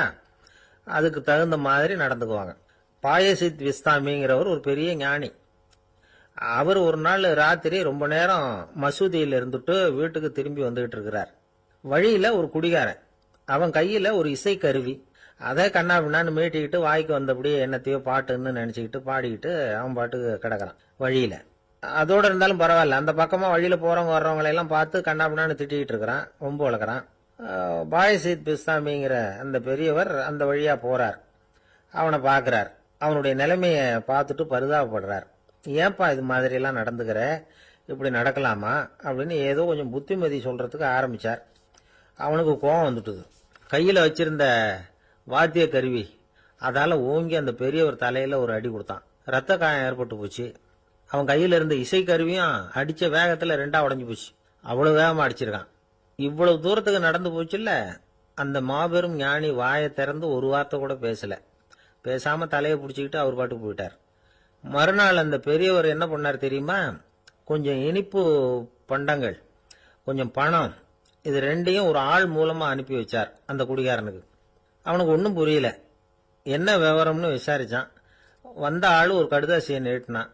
அதுல விவரம் இருந்தது. ஞானி எழுதியிருக்கிறார், இதை பார்ப்பா, உங்களுடைய இசைக்கருவி உடையறதுக்கு என்னுடைய தலை காரணமா ஆயிட்டுது. அதுக்காக நான் ரொம்ப வருத்தப்படுறேன். அதுக்காக தான் பணம் அனுப்பி வச்சிருக்கேன். வேற புதுசா ஒரு இசைக்கருவி வாங்கிக்கோ. அப்புறம் இன்னொரு விஷயம், நேற்றுக்கு ராத்திரி என்கிட்ட ஏகப்பட்ட கசப்பான வார்த்தைகளை பேசினேன். இதோட அனுப்பியிருக்கிற இனிப்பு பண்டங்களை சாப்பிட்டு உன்னுடைய நாவல உள்ள கசப்பை மாத்திக்கோ அப்படின்னு அதுல எழுதப்பட்டிருந்தது. இந்த சமயத்துல அவன் குடி மயக்கத்துல இல்ல, கிழிஞ்சு போயிருந்த நேரம் அது. அதனால அதை படிச்ச உடனே அவனுக்கு ரொம்ப வெக்கமா போச்சு. தலை குனிஞ்சான், யோசனை பண்ணான். கொஞ்ச நேரத்துல தன்னுடைய நண்பர்கள் சில பேரையும் கூப்பிட்டுக்கிட்டு நேரம் அந்த ஞானி இருக்கிற இடத்துக்கு ஓடினான். அவர் காலில் விழுந்தான். அவர்கிட்ட மன்னிப்பு கேட்டுக்கிட்டான். பெரியவங்களே தெரியாம நான் இந்த பாவ செயலை பண்ணிவிட்டேன், என்னை மன்னிச்சுங்க. உங்களுடைய பொறுமையும் போதனையும் என்னுடைய கண்ணை திறந்துட்டுது. இனிமே நானும் என்னுடைய நண்பர்களும் நல்ல வழியில திருந்தி வாழ போறோம் அப்படின்னா. ஞானி செய்த நன்னயம் குடிகாரனை எப்படி திருத்திருக்கு பாத்தீங்களா? இந்த கதையை கேட்டுட்டு ஒருத்தர் சொன்னார், என் வாழ்க்கையில கூட அப்படி ஒரு சம்பவம் நடந்தது சார். நானும் ஒரு நாள் ராத்திரி ஓவரா குடிச்சுட்டு ஒரு கிட்டாரை வாசிச்சுக்கிட்டு கண்ணாபின்னான்னு உளறிக்கிட்டு திட்டிக்கிட்டு இருந்தேன். அந்த சமயம் அந்த வழியா ஒருத்தர் வந்தார். ஓங்கி தலையில ஒரே ஒரு அடி, ரத்தம் வந்துட்டுது. அதுக்கப்புறம் என் மனசு தெரிஞ்சுட்டுது சார் அப்படின்னார். அப்படியா என்ன ஆச்சரியமா? ஆமா சார், அடி விழுந்தது அவர் தலையில இல்ல, என் தலையில. வந்தவர் என்ன அப்படி அடிச்சுட்டார். மயக்கம் தெளிஞ்சதுக்கு அப்புறம் தான் எனக்கு விவரம் புரிஞ்சுது. அவர் ஒரு போலீஸ்காரரு அப்படின்னார் ரொம்ப சோகமா. மூன்றாம் பாடல் வைணவர்கள் வாழ்த்தாகச் சொல்லுகின்ற வளமான பாடல். ஓங்கி உலகளந்த உத்தமன் பேர் பாடி நாங்கள் நம் பாவைக்கு சாற்றி நீராடினால் தீங்கின்றி நாடெல்லாம் திங்கள் மும்மாறி பெய்து ஓங்கு பெருஞ்சன்னல் ஊடு கயல் உகள புங்குவளைப் போதில் பொறிவண்டு கண்படுப்ப தேங்காதே புக்கிருந்து சீர்த்த முலை பற்றி வாங்க குடம் நிறைக்கும் வள்ளல் பெரும் பசுக்கள் நீங்காத செல்வம் நிறைந்தேலோர் எம்பாவாய். மாவலி இடத்தில் வாமனனாய் 3 அடி மண் கேட்டு போன திருவிக்கிரமனாக உயர்ந்த அந்த அவதாரத்தை முதலில் பேசுகிறார்கள். அவனை உத்தமன் என்று சொல்லுகிறாள். அவரது திருநாமங்களை பாடி பரவி இந்த பாவை நோன்பு நோற்று நீராடினால் நாடெல்லாம் மாதம் 3 மழை பெய்யும், நெற்பயிர்கள் ஓங்கி வளரும். விளைந்த அந்த செந்நற் பயிர்களின் ஊடே கிடக்கும் நீரில் கயல் மீன்கள் துள்ளி விளையாடும். பூத்துள்ள குவளை மலர்களிலே அழகிய வண்டுகள் உறங்கி மகிழும். நீர்வளத்தால் நிலவளம், அதாவது வள்ளல் தன்மையுடைய பெரும் பசும் கூட்டங்கள் எங்கும் நிறைந்திருக்கும். மடிகனத்த காரணத்தால் தொட்ட மாத்திரத்தில் குடம் குடமாக அந்த பசுக்கள் கொடுக்கின்ற வள்ளல் பெரும் பசுக்கள். இத்தகைய செல்வச் செழிப்பு என்றும் நீங்காது நிலைத்திருக்கும் என்று வாழ்த்துகிறாள் இந்த 3வது பாடலிலே. ஓங்கி உலகளந்த உத்தமன், குள்ளமாக வந்தவன், ஆனால் ஓங்கி உலகத்தை அளந்த திருவிக்கிரமனாக மேலே உயர்ந்தவன். இதில் நாம் சிந்திக்க வேண்டிய பகுதி ஒன்று இருக்கிறது. இந்த உலகத்தில் வாழ்கிற மனிதர்கள் 3 வகை: அதமன், மத்தியமன், உத்தமன்.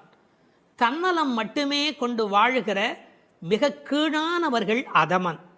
தானுண்டு தன் குடும்பம் உண்டு என்கிற ஒரு எளிய வட்டத்துக்குள் வாழ்கிறவன் மத்தியமன். பிறருக்காக வாழ்பவன், அவசியமென்றால் பிறருக்காக தாழ்பவன் எவனோ அவனே உத்தமன். அப்படி இந்த உலகத்தில் பிறருக்காக தாங்கி தாழ்ந்து சென்ற இடம் என்பதால் அவர் தாழவில்லை. கை நீட்டி யாசக மகாபலி இடத்தில் கேட்டாலும் அவர் தாழவில்லை, ஓங்கினார் என்ற பொருள் வரும்படியாக ஓங்கி உலகளந்த உத்தமன் என்று எழுதுகிறாள். அவருடைய திருவடி இந்த உலகம் முழுவதும் பட்டதாம், உயிர்குலம் முழுவதும் பட்டதாம். ஏன்? இதற்கு உரையாசிரியர்கள் ஒரு அழகான வார்த்தை சொல்வார்கள். உறங்குகிற போது மாதா பிரஜையை அனைத்தபடி படுத்திருப்பாள் ஸ்பரிச சுகத்திற்காக. ஒரு அம்மா குழந்தைய பக்கத்தில் வைத்துக்கொண்டு படுக்கிற போது அப்படியே அந்த குழந்தை மேலே கை வைத்து கொண்டு படுத்திருப்பாள். என்ன சுகம்! அந்த குழந்தையும் நிம்மதியாக தூங்கும், அந்த தாயும் நிம்மதியாக சந்தோஷப்படுவாள். அப்படி தாய் குழந்தையை அணைப்பது போல இந்த உயிர்களை அணைப்பதற்காக பெருமான் தன் திருவடியை இந்த பூமியிலே வைத்தானாம். ஓங்கி உலகளந்த உத்தமன் என்கிறாள். நாமத்தின் பெருமையினை பேர் பாடி என்கிறாள். அதை பின்னொரு இடத்திலே நாம் விளக்கமாக பார்க்கலாம். நாங்கள் நம் பாவைக்கு சாற்றி நீர் ஆடினால், அவனுடைய புகழை சொல்லி நாங்கள் பாடிக்கொண்டு நீராடினால் என்ன நடக்கிறது? ஒரு விஷயம், கடவுளை அடைவதற்கு யாகம் செய்ய வேண்டும், தவம் செய்ய வேண்டும், மந்திரம் செய்ய வேண்டும் என்று 100கணக்கான நிபந்தனைகளை எல்லாம் உலகத்தில் சொல்கிறார்கள். எங்கள் ஆண்டாள் அன்னையோ மிக எளிமையான வழி சொல்லுகிறாள். பேசாமல் நீங்கள் அவனுடைய பெயரை சொல்லிக்கொண்டு குளியுங்கள். நாங்கள் நம் பாவிக்கு சாற்றி நீராடினால், குளிப்பதை போன்று எளிமையானது கடவுளை அடைவது என்கிற ஒரு அற்புதமான பொருளை சொல்கிறாள். சடங்குகளுக்குள் சிக்கிக்கொண்டு சங்கடப்படாதீர்கள். நீங்கள் அவனை பாடும் பக்தி ஒன்றே போதுமானது, அவனது நாமத்தை சொல்லுகிற நாம சங்கீர்த்தனமே உங்களுக்கு போதுமானது என்ற பொருளிலே it is so simple. Involvement, பக்தர்களின் பங்கேற்பு இருக்கும்படியாக நாங்கள் நம் பாவைக்கு சாற்றி நீராடினால் மழை பெய்யும். எப்படி பெய்யும்? தீங்கின்றி நாடெல்லாம் திங்கள் மும்மாறி. இப்போதெல்லாம் வானிலை அறிக்கை சொல்லுகிறவர்கள் இந்த மாவட்டத்தில் பெய்யும், அந்த மாவட்டத்தில் கனமழை பெய்யும், இந்த மாவட்டத்தில் தூறல் போடும், இந்த மாவட்டத்தில் பெய்யாமலேயே போகும் என்று விட்டு விட்டு விட்டு விட்டு மழை பெய்வதை பற்றி பிட்டு பிட்டு பிட்டு பிட்டு வைத்துக் கொண்டிருப்பார்கள். ஆனால் எங்கள் ஆண்டாள் அப்படி அல்ல. தீங்கின்றி நாடெல்லாம் திங்கள் மும்மாறி பெய்யும். ஒரு இடத்துல கூட பஞ்சம் இருக்கக்கூடாது. எல்லா பக்கமும் மழை கொட்டு கொட்டு கொட்டு என்று கொட்டி, ஆனால் தீங்கு இருக்கக்கூடாது. வரக்கேடும் வெள்ளக்கேடுமாய் என்பார்கள். பெய்மழை வேண்டும், பேய்மழை வேண்டாம். அளவாக பெய்ய வேண்டும், வாழ வைக்கக்கூடிய அளவிலே பெய்ய வேண்டும். மாதம் மும்மாறி, திங்கள் மும்மாறி பெய்து என்கிறார். 9 நாள் வெயிலும் 1 நாள் மழையுமாய் என்று உரை எழுதுவார்கள். மண்ணினுடைய வயிறு உள்வாங்கக்கூடிய வகையில வெயில் காய வேண்டும், பிறகு ஒரு மழை பெய்ய வேண்டும், வெயில் காய வேண்டும், பிறகு ஒரு மழை பெய்ய வேண்டும். அப்படி பெய்யக்கூடிய மழைதான் தீங்கின்றி உலகத்தை வாழ வைக்கும். மும்மாறி என்றார்களே, யாருக்காக மும்மாறி? வேதம் போதிய வேதியர்க்கு ஒரு மழை, நீதி மன்னர் நெறியினர்க்கு ஒரு மழை, மாதர் கற்புடை மங்கையர்க்கு ஒரு மழை என்று 3 மழை பெய்யும். மழை என்றால் சாதாரணமானதா? மழைதான் மண்ணின் தாய்ப்பால். அடுத்தது, அந்த மழையின் காரணமாக நெல் விளைகிறது. ஓங்கு பெருஞ்சென்னல், ஒவ்வொரு நெல்லும் கதிரும் ஒரு ஆள் உயரத்துக்கு மேலே போயிருக்கிறது. பழைய காலத்து விவசாயம் தெரிந்தவர்களுக்கு தெரியும், மிக உயரமாக பயிர் இருக்கும். இது என்ன செய்தார்கள், அதையெல்லாம் குட்டை பயிர்களாக மாற்றிக்கொண்டே வந்தார்கள். பயிர் குட்டையாகி கதிர் கனத்து போன கலிகாலம் இந்த காலம். பயிர் குட்டையாகி கதிர் கனத்து போனது. மாட்டை பற்றி மனிதன் எங்கே கவலைப்பட்டான்? ஓங்கி என்று நன்றாக வளர்ந்திருந்தால் மாட்டுக்கு நிறைய வைக்கோல் கிடைக்கும், நிறைய பால் கொடுக்கும். மாடினுடைய சாணமும் அந்த மண்ணில் அந்த நறுமணமும் இல்லை என்றால் அந்த பூமியில் வளம் எப்படி இருக்க முடியும்? ஓங்கு பெரும் சென்னல், ஒரு ஆள் நடந்தால் மறைக்கும். அப்படி இப்போது காளை மாடுகளே இல்லை. ஊசி வழியே பசுக்களின் தாய்மை எய்தும் உயிர்ப்பில்லா உலகமாக இன்றைக்கு உலகம் சுருங்கி போய்விட்டது. எனவே மாடுகளை பற்றி கூட கவலைப்படக்கூடிய வகையிலே மாடுகள் தானே பெரும் செல்வம். ஓங்கு பெருஞ்சென்னல் என்று எழுதுகிறாள். பிறகு பூங்குவளை போதில், அங்கு வளர்ந்திருக்கிற குவளைப்பூக்கள், அதில் புள்ளிகள் உடைய வண்டு படுத்திருக்கிறது, பொறிவண்டு கண்படுப்ப, அவை தூங்கி கொண்டிருக்கின்றன. அதாவது ஒரு பூவில் போனாலேயே அவ்வளவு தேன் கிடைத்து விடுவதாலே அவை இன்னொரு பூவுக்கு வண்டு பறந்து பறந்து போகும். வண்டு மாதிரி பூ விட்டு பூ தாவுகிறான் என்பார்கள். இவை எப்படி அல்ல, ஒரே பூவிலேயே வேண்டிய அளவு தேன் கிடைத்து விடுவதால் மயங்கி கிடக்கின்றன. வண்டுகள் அப்படி இருக்கின்றன. மாடுகள் எப்படி இருக்கின்றன? தேங்காதே புக்கிருந்து சீர்த்த முலை பற்றி, கொஞ்சம் கூட அதில் பால் நிற்பதில்லை, அது பாட்டுக்கு கொட்டி கொண்டே இருக்கிறது. கரப்பின்றி கறக்கும். தமிழிலே கரப்பு என்று இடையினர பயன்படுத்தினால் வஞ்சனையாக வைத்துக் கொள்ளுதல். கரப்பு என்றால் வலிந்து அதிலிருந்து பாலை எடுத்தல். கரப்பின்றி கறக்கக்கூடிய பசுக்கள் இவை. ஒழித்து வைத்துக் கொள்வதே இல்லை. தேங்காது புக்கு இருந்து சீர்த்த புகை பற்றி, கனத்த மடி, அப்படி தொட்டால் போதும் அந்த குடத்தை தானே நிறைத்து விடுகின்றன. வாங்க, அது பாத்திரத்தை மாற்றி இன்னொன்று வைக்கணும், அவ்வளவுதான். வாங்க குடம் நிறைக்கும் வள்ளல் பெரும் பசுக்கள். கேட்டு கொடுக்கிறவர்களை வள்ளல் என்று சொல்ல மாட்டார்கள். இளன் என்று எவ்வம் உரையாமை ஈதல், கேட்பதற்கு முன்னாலேயே கொடுப்பதுதான் வள்ளல் தன்மையினுடைய அடையாளம். இந்த பசுக்கள் வஞ்சனையற்றவை, எனவே அவை வள்ளல் பெரும் பசுக்கள். நீங்காத செல்வம் நிறைந்தேலோர் எம்பாவாய். நீங்காத செல்வம் என்றால் என்ன பொருள்? உலகத்தாருக்கு சில செல்வம் தேவை, ஆனால் இறை ஞானம்தான் உண்மையில் நீங்காத செல்வம்.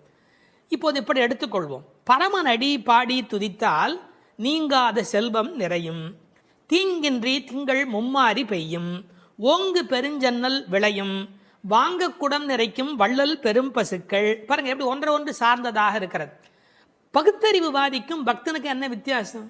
இந்த புரட்சியை சொன்னதோடு அவன் நிறுத்தி விடுகிறான். என்ன புரட்சி? பசுமை புரட்சி, வெண்மை புரட்சி, பால், மீன் துள்ளுகிறது, நீல புரட்சி. இது மூன்றுமே கிடைத்து விட்டதால் பூமி வளமுடையதாகிறது என்று பகுத்தறிவுவாதி நிறுத்தி விடுகிறான். ஒன்றை மறந்து விடுகிறான். பரமனடி பாடுவதால் தான் இது மூன்றுமே நடந்தது என்பதுதான் பக்தனுடைய பார்வை. இன்டர் டிபெண்டன்ட், ஒன்றை ஒன்று சார்ந்திருக்கிறது. அடுத்தது அதை விட ரொம்ப அற்புதம். இந்த உலகத்தில் செல்வம் மட்டுமே இருந்தால் மனநிறைவு வருமா? வராது. போட்டி, பொறாமை, பகை வரும். சாந்தி சாந்தி சாந்தி என்று நிறைவு செய்வார்கள். அந்த நிறைவு எப்போது வரும்? அது பக்தியின் மூலம், பரமனடி பாடுவதன் மூலம் வரும். எனவே சம்பூர்ணமான நிறைவை தரக்கூடியது எது? நிறைந்து ஏலோர் எம்பாவாய். அந்த நிறைந்து என்பது சம்பூர்ணத்தை குறிப்பது. மழை எப்படி பெய்கிறது? மனிதன் நல்லவனானால் இயற்கை அவனை விட நல்லவனாக மாறிவிடுகிறது.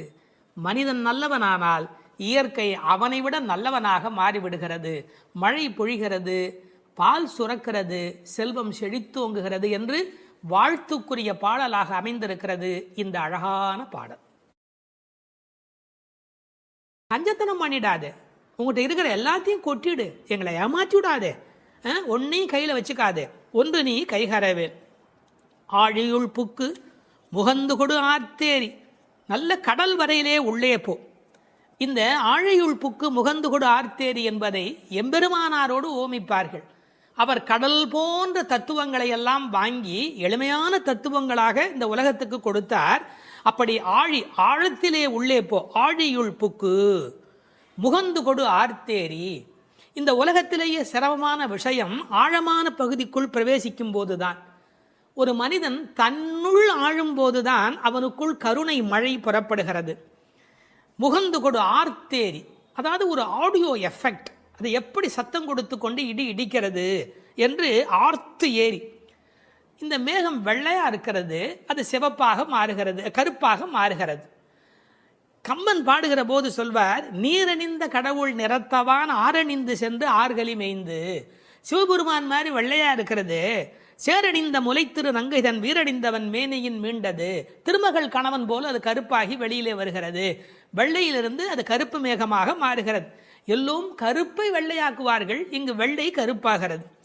பார்க்கெல்லாம் தலைவனாக விளங்குகின்ற பரந்தாமன் இருக்கிறானே, அவன் போல என்று மேகத்தை பார்க்கிற போது கூட பரந்தாமனை பற்றிய சிந்தனை இங்கு நம்முடைய மனதில் பதியும்படி பாடுகிறாள். எப்படி?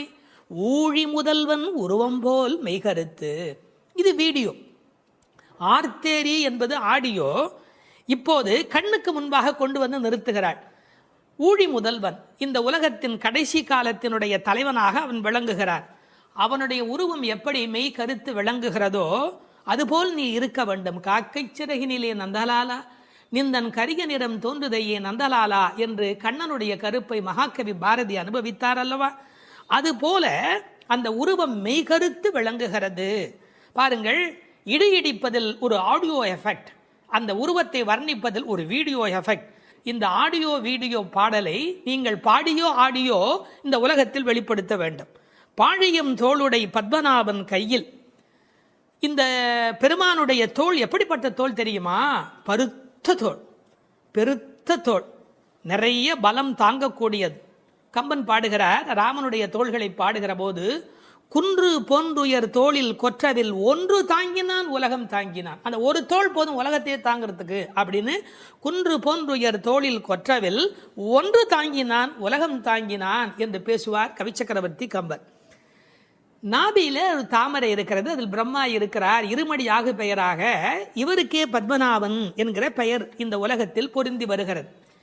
இந்த மின்னல் மின்னுகிறது, இடி இடிக்கிறது, அதுவும் பெருமாளுடைய சங்கு சக்கரங்களைப் போல அவளுக்கு காட்சி அளிக்கிறது.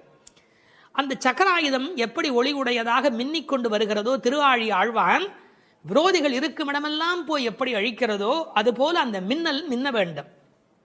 அது பெருமானுடைய ஆயுதத்திலே ஒன்று. வலம்புரி போல் நின்றதிருந்து, அந்த சங்கு போல, வலம்புரி சங்கை போல, படைவோர் புக்கு முழங்கும பாஞ்ச சன்னியமும் பல்லாண்டு. அந்த சங்குக்கு எவ்வளவு பெரிய ஏற்றம்! உண்பது சொல்லில் உலகளந்தான் வாயமுதம் கண்படை கொள்ளில் கடல் வண்ணன் கைத்தலத்தே என்று எப்போதும் பெருமாளோடு ஸ்பரிசம் அனுபவித்துக் கொண்டிருக்கிற அந்த சங்கு, வலம்புரி சங்கு, அதுபோல் நின்று அதிர்ந்து அந்த சங்குநாதம் போன்ற ஒரு பெரிய ஒலியை எழுப்பி, தாழாதே சார்ங்கம் உதைத்த சரமழை போல் பெய்திடாய். மழை எப்படி பெய்யணும்? அடம் மழை, அப்படியே சரமழை மாறி பெய்யணும். ராமசரம் எப்படி புறப்பட்டதோ, சார்ங்கம் என்ற வெள்ளிலே இருந்து அது எப்படி விடாமல் வந்து கொண்டே இருந்ததோ ராவணனை பார்க்கிற காலத்திலே, அப்படி இந்த மழை அடைமழையாய் பெய்ய வேண்டும். எதற்காக? நாங்களும் மார்கழி நீராட மகிழ்ந்தேலோர் எம்பாவாய். இந்த உலகத்தில் நாடெங்கும் வாழ கேடொன்றும் இல்லை என்பார்கள். எல்லாரும் நல்லா இருந்தா நாமும் நல்லா இருக்க போகிறோம் இல்லையா? அதனால் இந்த உலகத்தில் எல்லோரும் நன்றாக இருக்க மார்கழி நீராட மகிழ்ந்து நாங்களும் மகிழ்ச்சியாக இருந்து விட்டு போகிறோம். இந்த ஓமை இருக்கிறதே, இது ஓமை அணி இலக்கணத்திலே தலை சிறந்த 4 செய்திகளை உள்ளடக்கியது. எப்படி அந்த மழை பெய்ய வேண்டும் என்று சொல்லுகிற செய்தியில, உருவம் போல் மெய்கருத்து என்றால் அது மெய் ஓமை. ஆழி போல் மின்னி வலம்புரி போல் நின்றதிர்ந்து என்பது வினை ஓமை. சரமழை போல் என்று பேசியது பயன் ஓமை. அணி இலக்கணத்திலே வினை, பயன், மெய், உரு என்ற 4 வகை பெற வந்த ஓமை தோற்றம் என்று ஓமை அணிக்கு எத்தனை சிறப்பு சொல்வார்களோ எல்லாம் பொருந்தும்படியாக தமிழில் ஏற்றம் மிகுந்த பாடல் இந்த பாடல்.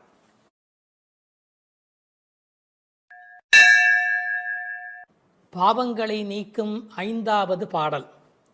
மாயனை மண்ணு வடமதுரை மைந்தனை தூய பெருநீர் யமுனை துறைவனை ஆயர் குலத்தினில் தோன்றும் அணிவிளக்கை தாயைக் குடல் விளக்கம் செய்த தாமோதரனை தூயோமாய் வந்து நாம் தூமலரு தூவித் தொழுது வாயினால் பாடி மனத்தினால் சிந்திக்க போய பிழையும் புகுதருவான் நின்றனவும் தீயினில் தூசாகும் செப்பேலோர் எம்பாவாய். மாயம் வல்லவனும் நிலைபெற்ற வடமுதுரையில் வந்து பிறந்தவனும் தூய்மையான பெரிய யமுனை நதியில் விளையாடியவனும் ஆயர்கள் குலத்திலே வந்து தோன்றிய ரத்தின தீபம் போன்றவனும் தாயாகிய யசோதையின் பெற்ற வயிற்றை பெருமைப்படுத்தி தாமோதரன் என்று பெயர் பெற்றவனுமாகிய கண்ணனை தூய்மையான மனத்தோடு சென்று தூவுகின்ற மலர்களை அவன் திருவடிகளில் இட்டு வணங்கி வாயினால் அவன் புகழை பாடி மனத்தினால் அவனை தியானித்து வழிபட்டால் நமது பிழைகள் யாவும் நீங்கும். வந்து சேர இருக்கும் வினைகளும் நம்மை நெருங்கா. அவை தீயில் இட்ட பஞ்சு போல் பொசுங்கி மறைந்து போகும். எனவே அவன் திருப்பெயரை சொல்லுங்கள் என்று அழைக்கிறாள் ஆண்டாள். மாயையில் வல்லவன் மாயோன். அவன் பலவிதமான ஆச்சரியமான அற்புதங்களை செய்யக்கூடியவன். எத்தனையோ அசுரர்கள் விதவிதமான வடிவங்கள் எடுத்து அழிக்க வந்தபோது அவர்களோடு பலவிதமான விளையாடலை நிகழ்த்தியவன். எனவே வியப்புக்குரிய செயல்களை செய்கிறவனை மாயோன் என்று அழைப்பது வழக்கம். பழைய தமிழ் பெயர் திருமாலுக்கு உரியது மாயோன் என்று அழைக்கப்படுகிறவன். ஒரே நேரத்தில் எங்கும் இருக்கக்கூடிய அற்புதம் செய்கிறவன். ஆயர்பாடியிலே ஒவ்வொருவரோடும் குறவை கூத்தாடுகிற போது ஒரு கோபிகைக்கு ஒரு கண்ணன் என்று ஒரே நேரத்தில் ஒவ்வொருவரோடும் இருந்தவன். அது மட்டுமல்ல, பகவத்கீதையில் எனது மாயை வெல்ல முடியாதது என்று பேசுகிறார். அந்த இடத்தில் மாயை என்பது பிரபஞ்ச சிருஷ்டி, பேர் இயக்கம், இந்த பிறப்பின் ரகசியம், கண்ணனுடைய பல்வேறு லீலைகள். இப்படி மாயன் என்ற சொல்லுக்கு நிறைய பொருளாயிற்று. அப்படி மாயனாயிருக்கிறவன் மைந்தனாய் ஆகியிருக்கிறான். வடமதுரை மைந்தனே. அற்புதங்களை செய்யக்கூடிய அடங்க முடியாத மாயன் அடக்கத்திற்குரிய மைந்தனாக மாறியிருக்கிறான். தமிழிலே மகன் மைந்தன் என்று பல்வேறு சொற்கள் மகனை குறிக்கும். வீட்டுக்கு மட்டும் உரியவன் மகன், நாட்டுக்கே உலகிற்கே உரியவன் மைந்தன். ஆகையால் மாயனை நிலைபெற்ற வடமுதுரையிலே வந்து தலைவனாக விளங்குகின்ற மைந்தனை, ஊருக்கென்று வாழுகிறவனை, தூய பெருநீர் யமுனை துறைவனே. யமுனைக்கு தூய என்ற அடைமொழி எதனாலே? அதன் தெளிவு அல்லது ஆழம் அல்லது அகலம், இது எல்லாவற்றையும் விட உரையாசிரியர்கள் ஒரு நயம் சொல்வார்கள்.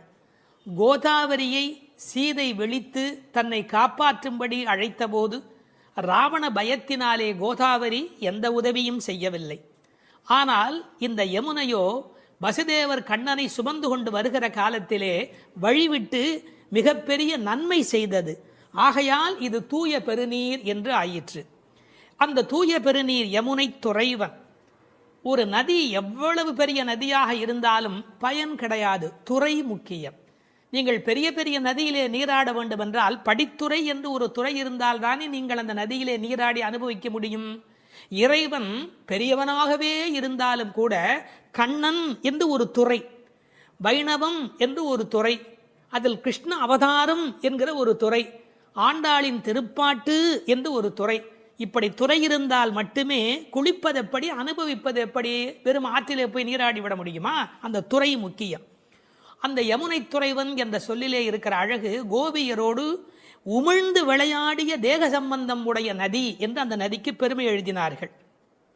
ஆயர் குலத்தில் தோன்றும் அணிவிளக்கு, அந்தகாரத்தில் தீபம் போல படிப்பறிவு வழக்கை இடக்கை அறியாத ஆயர் குலம். அந்த குலத்திலே அவன் ஒளிவிளக்காக விளங்குகிறார். வைகுந்தத்திலே இருந்தால் அங்கு எல்லோரும் நித்திய சூரிகள் பிரகாசமாய் இருக்கிறார்கள். ஆனால் ராமனே வந்து பிறந்த போது கூட அவன் வெங்கதிரோன் குலத்துக்கோர் விளக்காய் தோன்றியவன் என்கிறார் குலசேகரர். எனவே அது பகல் விளக்கு, இது இரவு விளக்கு. ஆயர் குலத்தினில் தோன்றும் அணிவிளக்கை மங்கள விளக்கு, தாயை குடல் விளக்கம் செய்த தாமோதரனே. தாமோதரன் என்ற சொல்லுக்கு கயிறு பதிந்த வயிறு உடையவன் என்று பொருள். இந்த மாடுகளையெல்லாம் கட்டி அது அருந்து போன கயிற்றை கன்றுக்குட்டிக்கு கட்டி அதிலிருந்து மீதமான கயிற்றை எடுத்து கண்ணபெருமான் வயிற்றை சுற்றி கட்டுகிறாள் அவனுடைய தாயார். எனவே கயிறு பதிந்த வயிறு உடையவன். குழந்தைக்கு அரைஞான் கயிறு கட்டுவதற்கு காரணமே வயிறு பருக்கிறதா இல்லையா என்று கண்காணிப்பதற்காக. இந்த கயிறு பதிந்ததாலே அந்த தழும்புகளை ஏற்படுத்தியது. கண்ணின் சிறுத்தாம்பினால் கட்டுண்ணம் பண்ணிய மாயன். எனவே தாமோதரனாய் கயிறு பதிந்த வயிறு உடையவனாக விளங்குகின்றான். இவனை எப்போதும் அனுபவித்தவள் என்று பெற்றவயிருக்கு பட்டம் கட்டுவதாக தாயை குடல் விளக்கம் செய்த தாமோதரன் என்று பெருமைப்படுத்தினாள். அவனை எப்படி வணங்க வேண்டும்? தூயோமாய் வந்து. ஐயா, வரும்போது தூய்மை வந்துவிடுமா? வரவர தூய்மை வந்துவிடும். நாம் பிறவியில் அழுக்குடையவராய் இருக்கலாம், பலவிதமான வஞ்சனை மனமுடையவராய் இருக்கலாம். இறைவனை நினைக்க வேண்டும் என்று நினைத்த மாத்திரத்தில், இறைவனை நெருங்கும் மாத்திரத்தில் தூயோராய் மாறிவிடுகிறோம். எண்ணம் தானே நம்மை தூய்மைப்படுத்துவது. எண்ணம் திண்ணியராக பெறின் என்னாகிறது? அவனுக்கு ஒரு வண்ணம் பிறக்கிறது. எனவே தூயோமாய் வந்து தூமலர், தூயவர் கையில் இருப்பது தூமலராகத்தானே இருக்க முடியும். பகவானுக்கு எந்த பூ உகப்பு என்று கேட்டார்கள். எல்லாமே உகப்பு. ஒரு அருமையான பாசுரத்திலே புரிவதும் புகை பூவே என்று பாடுகிற இடத்துல சப்பாத்தி கள்ளியினுடைய பூ அது இறைவனுக்கு உகப்பா என்று ஒரு சீடன் கேட்கிறார். அப்போது உரை சொல்லுகிறவர் ரொம்ப அழகாக சொல்லுகிறார், அதை பகவான் விலக்கி இருக்கிறான் என்று பொருள் அல்ல. பகவானுக்கு எதுவுமே விலக்கு அல்ல. பறிக்கிற பக்தனுடைய கையில் முள் தைத்து விடுமே என்று விலக்கப்பட்டது என்று எழுதுகிறார். என்ன ஒரு கருணை பாருங்கள். ஆக தூமலர் தூவி தொழுது அவனை வாயினால் பாடி மனத்தினால் சிந்திக்க. இந்த உலகத்தில் வாயினாலே பாடுகிறோம், வாய் படைத்த பயன். பாடீர் அவன் நாமும் வீடே பெறலாமே. வெறும் நாமத்தை வரிசையாக சொல்லலாம், ஆனால் இசையோடு சொல்லுகிற போது, பஜனையோடு சொல்லுகிற போது, அது வாயினால் பாடுகிற போது பெருமை உடையதாக மாறுகிறது. இந்த வாயிலே பாடுவதை பற்றி ஆண்டாள் இதே திருப்பாவையில கண்ணபெருமானை எத்தனை நாமங்கள் சொல்லி பாடியிருக்கிறாள் என்று ஒரு பட்டியல் பாருங்கள்.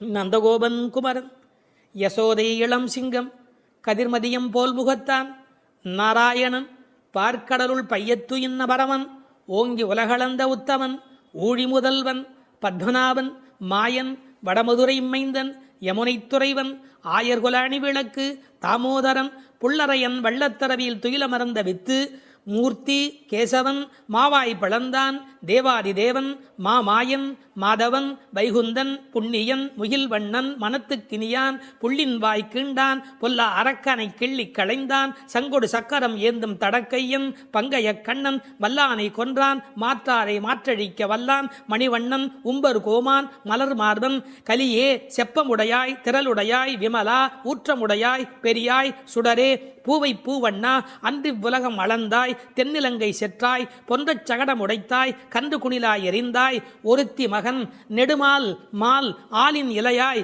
கோவிந்தன், செல்வத் திருமால். இப்படி இதே பாடலுக்குள்ளே கண்ணபெருமானை வாயினால் பாடி என்று இத்தனை வகையிலே பாடி காட்டி இருக்கிறார். அப்படி வாயினால் பாடி மனதினால் சிந்திக்க. இந்த மனம் நிறைய பாவங்களை சேர்த்து கொண்டே வருகிறது. எனவே தியானம் என்பது மனத்தினாலே இறைவனை சிந்திக்கிற போது அந்த பாவங்கள் நீங்கி விடுகின்றன. எப்படி தெரிகிறது? போய பிழையும். வாயினால் பாடி மனதினால் சிந்தித்தால் பிழைகள் போய்விடுகின்றன.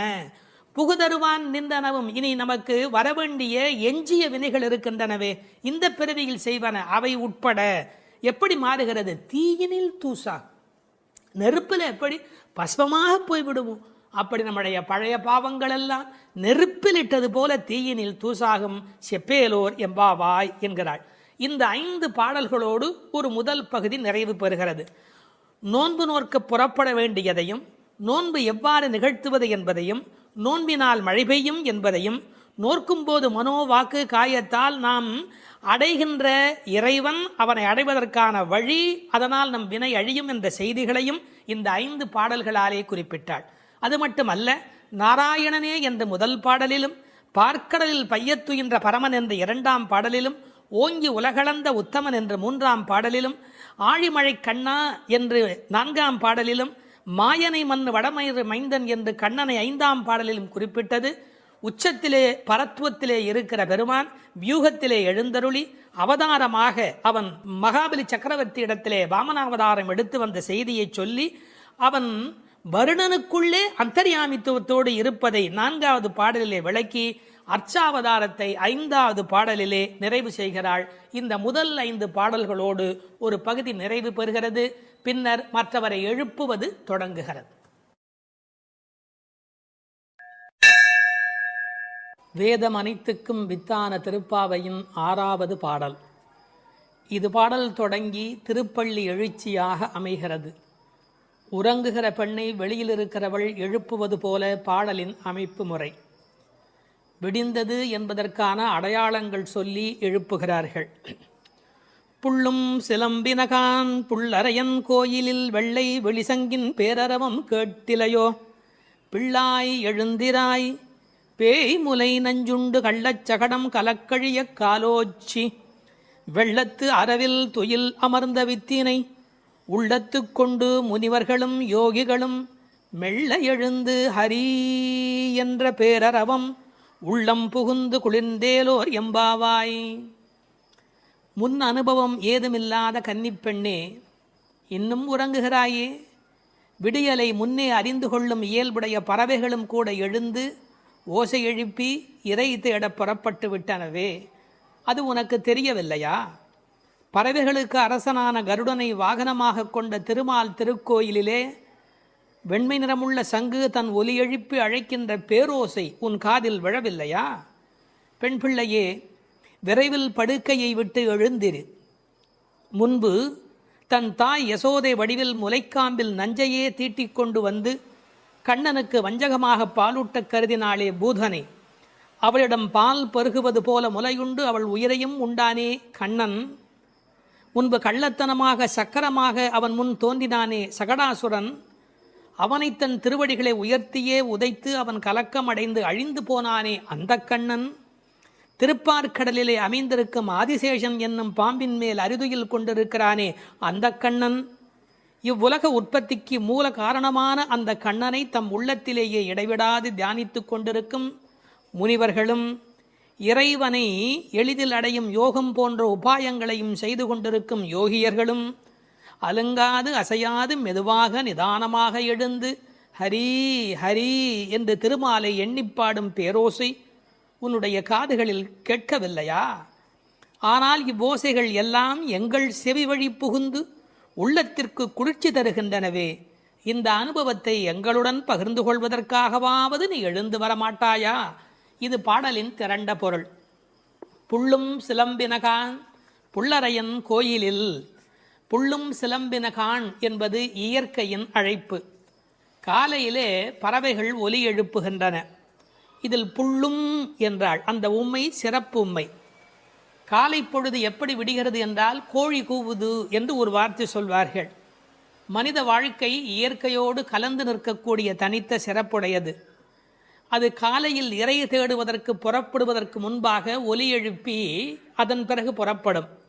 இறை தேடும் போதே இறை தேடு என்பதுதான் மனிதனுக்கும் விலங்குக்கும் இருக்கிற வித்தியாசம். அதனால் இறை தேடி அது எழுப்புகிற ஒலியை கேட்ட மாத்திரத்தில் இறை தேடி வல்லினரா இறை தேடி நாம் அந்த பெருமானை நினைக்க வேண்டாமா என்ற அர்த்தத்தில் புள்ளும் சிலம்பின என்றாள். தமிழிலே சிலம்புதல் என்றால் ஒலி எழுப்புதல் என்று பொருள். அதிகாலை எழுவதை மனிதன் பறவைகளிடமிருந்து கற்றுக்கொண்டான் என்கிறார்கள்.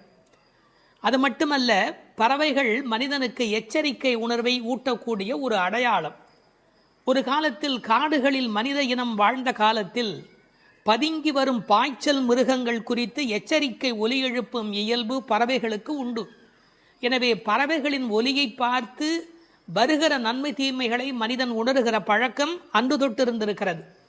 எனவே வெளியில் விடுகிற விடியலுக்கு அடையாளமாக சொன்னாலும் பறவை ஒலிக்கும் மனித இனத்துக்கும் சம்பந்தம் இருக்கிறதே. புள்ளும் சிலம்பினகான். புல் அரையன் கோயில், பறவைகளுக்கெல்லாம் தலைவன் கருடன்.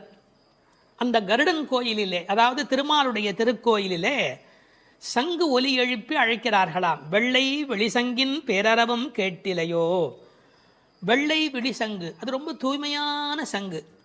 வெறும் நிறம் மட்டுமல்ல, அது எல்லா வகையிலுமே தூய்மையுடைய ஒன்று, வெண்மையுடைய ஒன்று. அது அழைப்பதற்காகவே பயன்படுத்தப்படுவதாலே விழிசங்கு கோயிலிலே நடை திறந்து விட்டது, மக்கள் வரலாம் என்பதற்கான அறிவிப்பு சங்கொலியின் மூலம் அந்த ஊருக்கு தெரிவிக்கப்படுகிறது. எனவே கோயில் அழைப்பு வந்துவிட்டதே, நீ எழுந்திருக்க வேண்டாமா? பேரரவும் கேட்டிலையோ. பறவையின் சப்தம் கூட சின்ன சின்னதாக போயிருக்கலாம். இது எத்தனை பெரிய ஒலி, சங்கு ஒலி எழுப்புகிறார்களே, ஊருக்கே கேட்க வேண்டும் என்று எழுப்புகிறார்களே, உனக்கு தெரியவில்லையா? சங்குக்கும் ஆண்டாளுக்கும் இடையில் இருக்கிற தொடர்பு நாச்சியார் திருமொழி நன்கு படித்தவர்களுக்கு தெரியும். கற்பூரம் நாருமோ கமலப்பூ நாருமோ திருப்பவளச் செவ்வாய்தான் தித்தித்திருக்குமோ, மறுப்பொசித்த செங்கண்மால் வாய்ச்சுவையும் நாற்றமும் விருப்புற்று கேட்கின்றேன் சொல்லாழி வெண்சங்கே என்று சங்கரை பாராட்டி மகிழ்ந்தவள் ஆண்டாள் நாச்சியார். எனவே வெள்ளை வெளிசங்கு அதற்கு என்ன பெருமை என்றால் ஓங்கார ஒலி எப்போதும் சங்கிலே காதில் வைத்தால் கேட்டுக்கொண்டே இருக்கும். நமக்கு ஒரு ஆச்சரியம், கண்ணனாகிய கடவுள் குடியிருக்கிற ஊரில் வேறு ஒரு கோயிலா? கோயில் அழைப்பு என்றால் ராமாயணம் படிக்கிற போது ராமன் நாராயணனை போய் வணங்கி வந்த செய்தி இருப்பதைப் போல கண்ணன் ஊரிலும் திருமால் கோயில் இருந்திருக்கிறது. இதில் புறவிடியல் பற்றி பேசினாலும் உண்மையில் அகவிடியலை பற்றி நாம் சிந்திக்க கடமைப்பட்டிருக்கிறோம். இதெல்லாம் காலை நேரத்து அடையாளங்கள். ஆன்மீக விடியல் என்பது ஏற்பட வேண்டும் என்றால் அறியாமை, இருட்டு போக வேண்டும். நீங்கள் இருட்டை விரட்டிவிட முடியுமா? இந்த உலகத்தில் என்ன முயன்றாலும் இருட்டை விரட்ட முடியுமா? ஒரே ஒரு வேலை இருக்கிறது, ஒரு வெளிச்சத்தை நிறுவுவதுதான் மனிதன் செய்ய வேண்டிய வேலை. எல்லாரும் உட்கார்ந்து கொண்டு இருட்டே போ, இருட்டே போ, இருட்டே போ என்றால் போகாது. ஆனால் ஒரு விளக்கை ஏற்றி வைத்தால் இருட்டு காணாமல் போய்விடும். அதுபோல் நம்முடைய அஞ்ஞானம், அறியாமை என்ற மன இருள் நீங்க வேண்டுமென்றால் நாராயணன், இறைவன், பரம்பொருள் என்ற ஒற்றை விளக்கு நமக்கு போதுமானது. அதை சொல்லிவிட்டு பிள்ளாய் எழுந்திராய் என்கிறார். பெண் பிள்ளைகளை ஏ பிள்ளை என்று அழைப்பது தமிழ் மண்ணிலே இருக்கிற ஒரு மரபு. என்ன பிள்ளை இப்படி பேசிக்கிட்டே இருக்கிறியே அப்படிம்பாங்க. அது சிறு பிள்ளைகளை சொல்லுகிற வழக்கம் உண்டு. பிள்ளாய் எழுந்திராய். இந்த பிள்ளாய் என்பதில் இருக்கிற அழகு, சிறுபிள்ளைத்தனமாக நடந்து கொள்கிறாயே. உனக்கு கோயிலுக்கு வந்து முன் அனுபவம் இல்லையா? இந்த சபரிமலைக்கு போகிற போது கன்னிசாமி என்று அழைத்து கொண்டு போவார்கள். எல்லாரும் எழுந்திருக்கிற நேரத்தில் அவர் எழுந்திருக்க மாட்டார், அந்த முறையாக பூஜைகளை கலந்து கொள்ள மாட்டார். கன்னிசாமி அவருக்கு விவரம் தெரியல என்று எல்லோரும் சொல்வார்கள். இந்த பிள்ளை எழுந்திருக்கவில்லை, பிள்ளாய் எழுந்திராய் என்றார். அவள் எழுந்திராமைக்கு காரணம் சோம்பல் மட்டுமல்ல, சோம்பலை தாண்டி இன்னொன்றும் இருக்கலாம். என்ன? கிருஷ்ண மயக்கம் என்றும் காரணமாய் இருக்கலாம். மிக முதிர்ந்த நிலை ஒரு காரணமாய் இருக்கலாம். அவளுக்கு அதிர்ச்சி உண்டாகும்படியாக எழுப்புவதற்கு உரிய கண்ணபெருமானுடைய வரலாறுகளை சொல்லுகிறார்கள். பேய்முலை நஞ்சு உண்டு பூதனே என்ற ஒரு அரக்கி தாய்முலைப்பாலில் அமுதிருக்க தவழ்ந்து தளநடை இட்டு சென்று பேய் முலைவாய் வைத்து நஞ்சு உண்டு பித்தன் என்றே பிறர் ஏசன் என்றாய் திருமங்கையாழ்வார் பாடுகிறார்.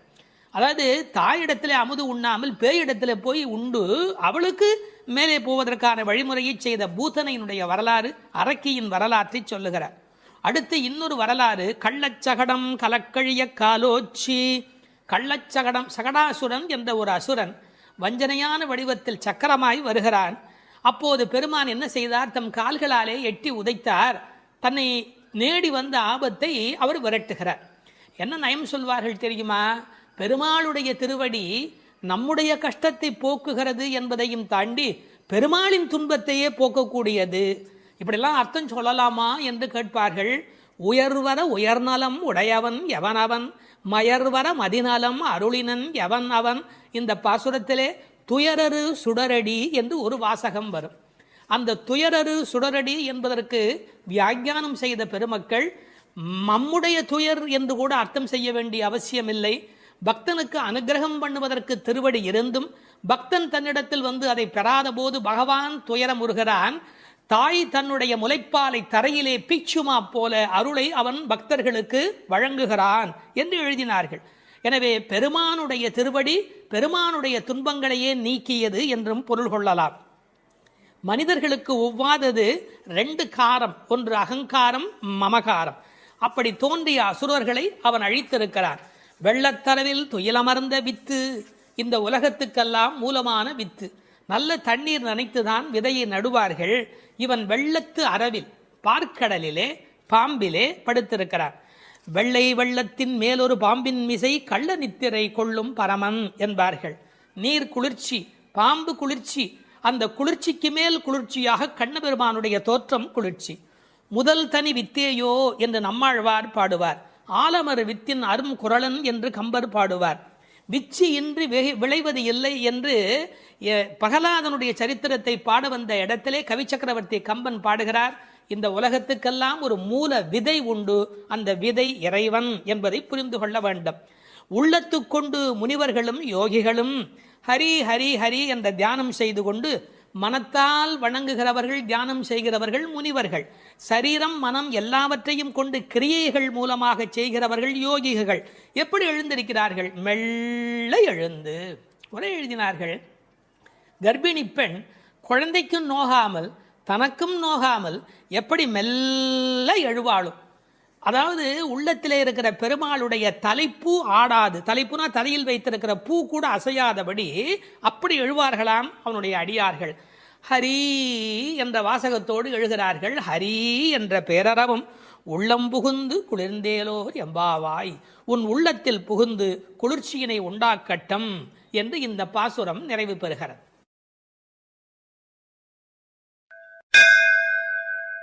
மார்கழி திங்கள் மதி நிறைந்த நன்னாளால் நீராடப் போதுவீர் போதுமினோ நேரிழையீர், சீர்மல்கும் மாய்பாடிச் செல்வச் சிறுமீர்கள் கூர்வேல் கொடும் தொடிலன் நந்தகோபன் குமரன் ஏறார்ந்த கண்ணி யசோதை இளம் சிங்கம் கார்மேனிச் செங்கண் கதிர் மதியம் போல் முகத்தான் நாராயணனே நமக்கே பறை தருவான் பாரோர் புகழப் படிந்தேலோர் எம்பாவாய்.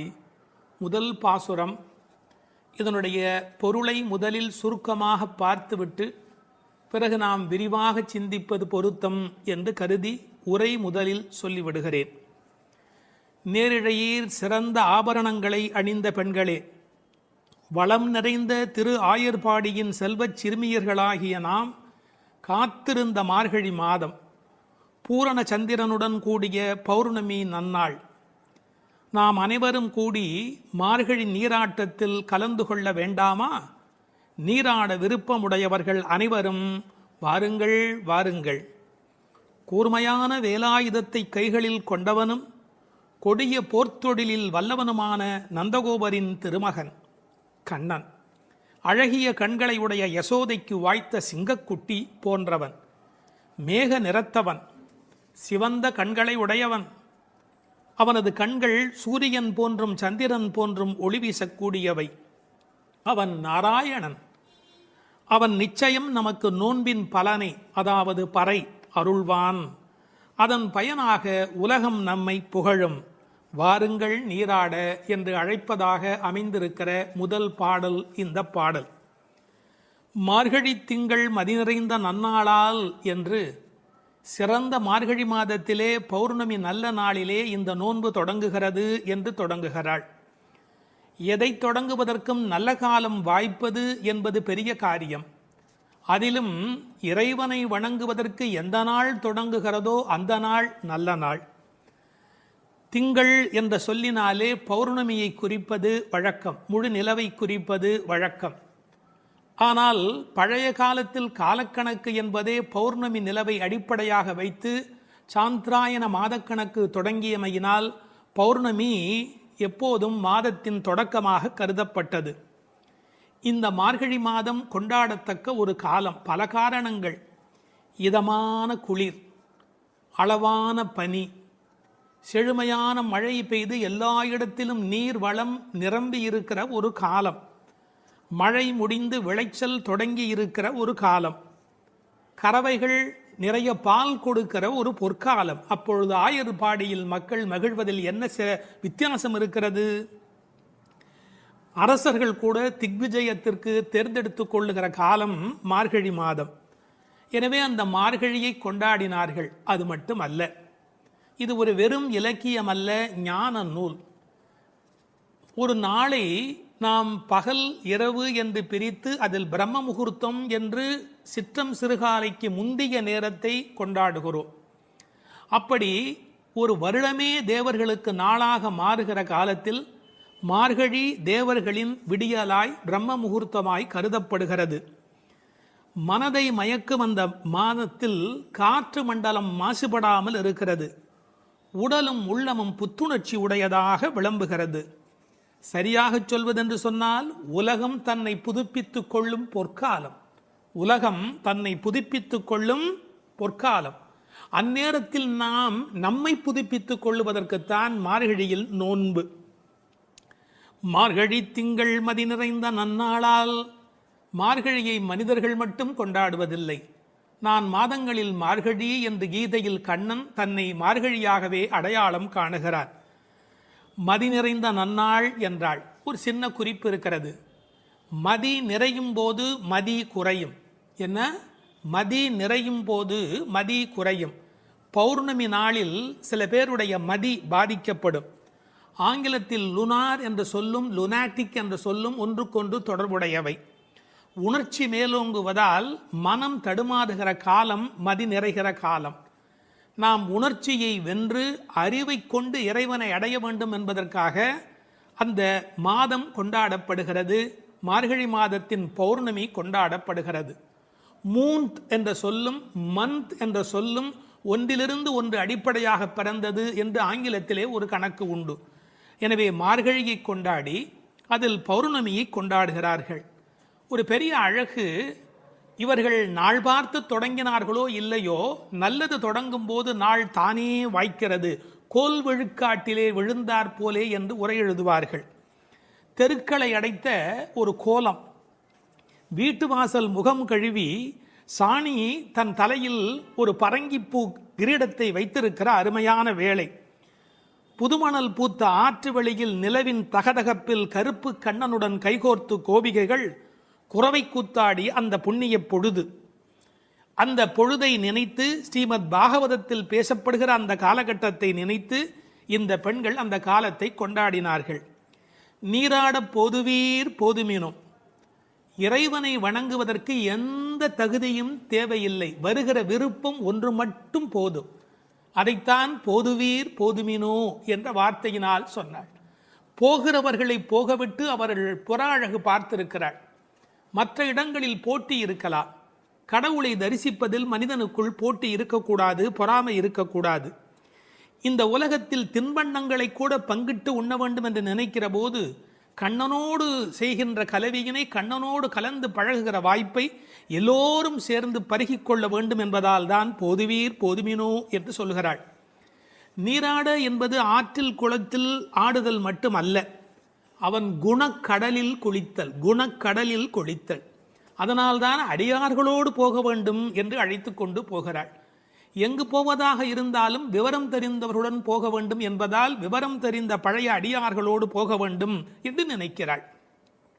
இன்னொரு குறிப்பு, கடவுளை கலத்தல் என்பது குளிப்பதைப் போல் சுலபமானது. அதனால்தான் நீராடப் போதுவீர். எனவே குளிக்க, கடவுளோடு கலக்க, என்றைக்கும் நிலைக்க, கலவி இன்பத்தில் கோபிகைகள் கண்ட அனுபவத்தை சுவைக்க, எல்லாம் சேர்ந்து நீராடப் போதுவீர் என்ற வார்த்தைக்குள் விளங்குகிறது. சில பேருக்கு குளித்தல் உடல் நனைத்தல், சிலருக்கோ அது கழுவுதல், சிலருக்கு அது தெளித்துக் கொள்ளுதல். சிலர்தான் உண்மையில் குளிக்கிறார்கள். குளித்தல் என்ற சொல் எப்படி பிறந்ததென்றால், குளிர்தல் ஏற்பட்டால் மட்டுமே அது குளித்தல். ஆற்றில் சுழித்தோடும் வெள்ளத்தில் நனைகிற போது ஆன்மா விழிப்படைகிறது. பிரபஞ்ச நுகர்ச்சி நீங்கி நமக்கு ஆத்ம அனுபவம் தானே கிடைக்கிறது. தண்ணீர் ஒரு தியாகி, தான் அழுக்காகி பிறரை தூய்மையாக்கும் ஒரு உன்னத தியாகி. அந்த நீராட்டம் இறை அனுபவம் என்ற பொருளிலே இங்கு பேசப்பட்டது. இது ஆயர்பாடி. எப்படிப்பட்ட ஆயர்பாடி தெரியுமா? சீர்மல்கும் ஆயர்பாடி. செல்வச் சிறுமீர்கள். சீர் என்பது என்ன? பசு, எருமை, ஆடு என்கின்ற செல்வங்கள் நிறைந்திருக்கிற இடம். 3 வகையான கன்று ஈனுவதற்கு முந்தைய பசு, கன்று ஈன்ற பசு, கன்று ஈன்று நிறுத்திய பசு, இப்படி 3 வகையான அந்த ஆனிரையும் நிறைந்திருக்கிற இடம். கண்ணன் பிறந்த பிறகு அவன் கைப்பட்டதாலே எல்லாம் அதிகமாக பால் கறப்பதால் செல்வம் செழித்தோங்கி இருப்பதால் செல்வ சிறுமீர்கள். மாடு என்பது தமிழிலே செல்வத்தை குறிக்கும். ஒரு ஆச்சரியம், கேட்டில் என்கிற ஆங்கில சொல்லும் செல்வத்தின் குறியீடு. சிறுமீர்கள் என்றது என்ன என்றால் கண்ணனுக்கு ஒத்த வயதுடையீர் என்று பொருள். இப்போது யாரை பார்க்க போகிறார்கள்? கண்ணன் திருமாளிகை, அது நந்தகோபருடைய திருமாளிகை. அவர் சாதாரணமானப்பட்டவர் அல்ல, கூர்வேல் கொடுந்தொழிலன். அச்சத்தை ஏற்படுத்துவாரா என்றால் நன்றாக சாதுவாகத்தான் இருந்தால், பசும்புல் சாப மிதியாதவராய் இருந்தார். ஆனால் கண்ணனுக்கு தொடர்ந்து அசுரர்களால் துன்பம் வந்த காரணத்தினாலே எப்போதும் கையில் வேலோடு போருக்கு தயாராக இருப்பதைப் போல் இருக்கிற கூர்வேல் கொடும் தொழிலன் நந்தகோபன். அவன் குமரன், அடங்கி ஒடுங்கி இருக்கிற அழகான அப்பாவிடத்தில் அடக்கமான பிள்ளை. ஏறானந்த கண்ணி யசோதை இளம் சிங்கம். அவள் கண்ணுக்கு அழகு எப்படி வந்து சேர்ந்தது? அழகு, எழுச்சி, இளமை இவையுடைய கண்ணாக அவள் விளங்குகின்றாளே, எங்கிருந்து வந்தது? கண்ணனையே வைத்த கண் வாங்காமல் பார்த்து கண்ணனை கண்ணில் குடியேற்றியதால் வந்த அழகு. ஒரு நல்ல மகனை பெற்றால் தாய் தந்தைக்கு எத்தனை புகழ் பாருங்கள். ஒரு ஆழ்வார் அனுபவிக்கிறார், அழுகையும் அஞ்சி நோக்கும் மண்ணோக்கும் தொழுகையும் எவை கண்ட கண்ணீரே என்று அந்த யசோதையின் கண்கள் கொண்டாடப்படுகின்றன. அங்கு இளம் சிறுமி என்ற வார்த்தையை பயன்படுத்தினாள், இங்கு யசோதை இளம் சிங்கம் என்று சொல்லுகிறாள். அப்பாவிடத்தில் குமரன், ஆனால் தாயிடத்திலே எப்போதும் பிள்ளைகள் வம்பு செய்யும் இளம் சிங்கம். கார்மேனி செங்கண் கதிர்மதியம் போல் முகத்தான், கருப்பான உடல், அதில் சிவப்பான கண்கள். செங்கண் என்பதை சிவந்த என்று பொருள் கொள்வதை விட செம்மை என்று பொருள் கொண்டால் இன்னும் அழகு. கதிர்மதியம் போல் முகத்தார், ஒரு முகமே நிலவாகவும் சூரியனாகவும் எப்படி இருக்க முடியும்? முடியும். நீங்கள் நன்றாக நரசிம்ம அவதாரத்தை உற்று நோக்கினால், எதிரியான இரண்யகசிபுவை நெருப்பு எழப் பார்த்தவன் பக்கத்தில் இருக்கிற பிரகலாதனை அன்பு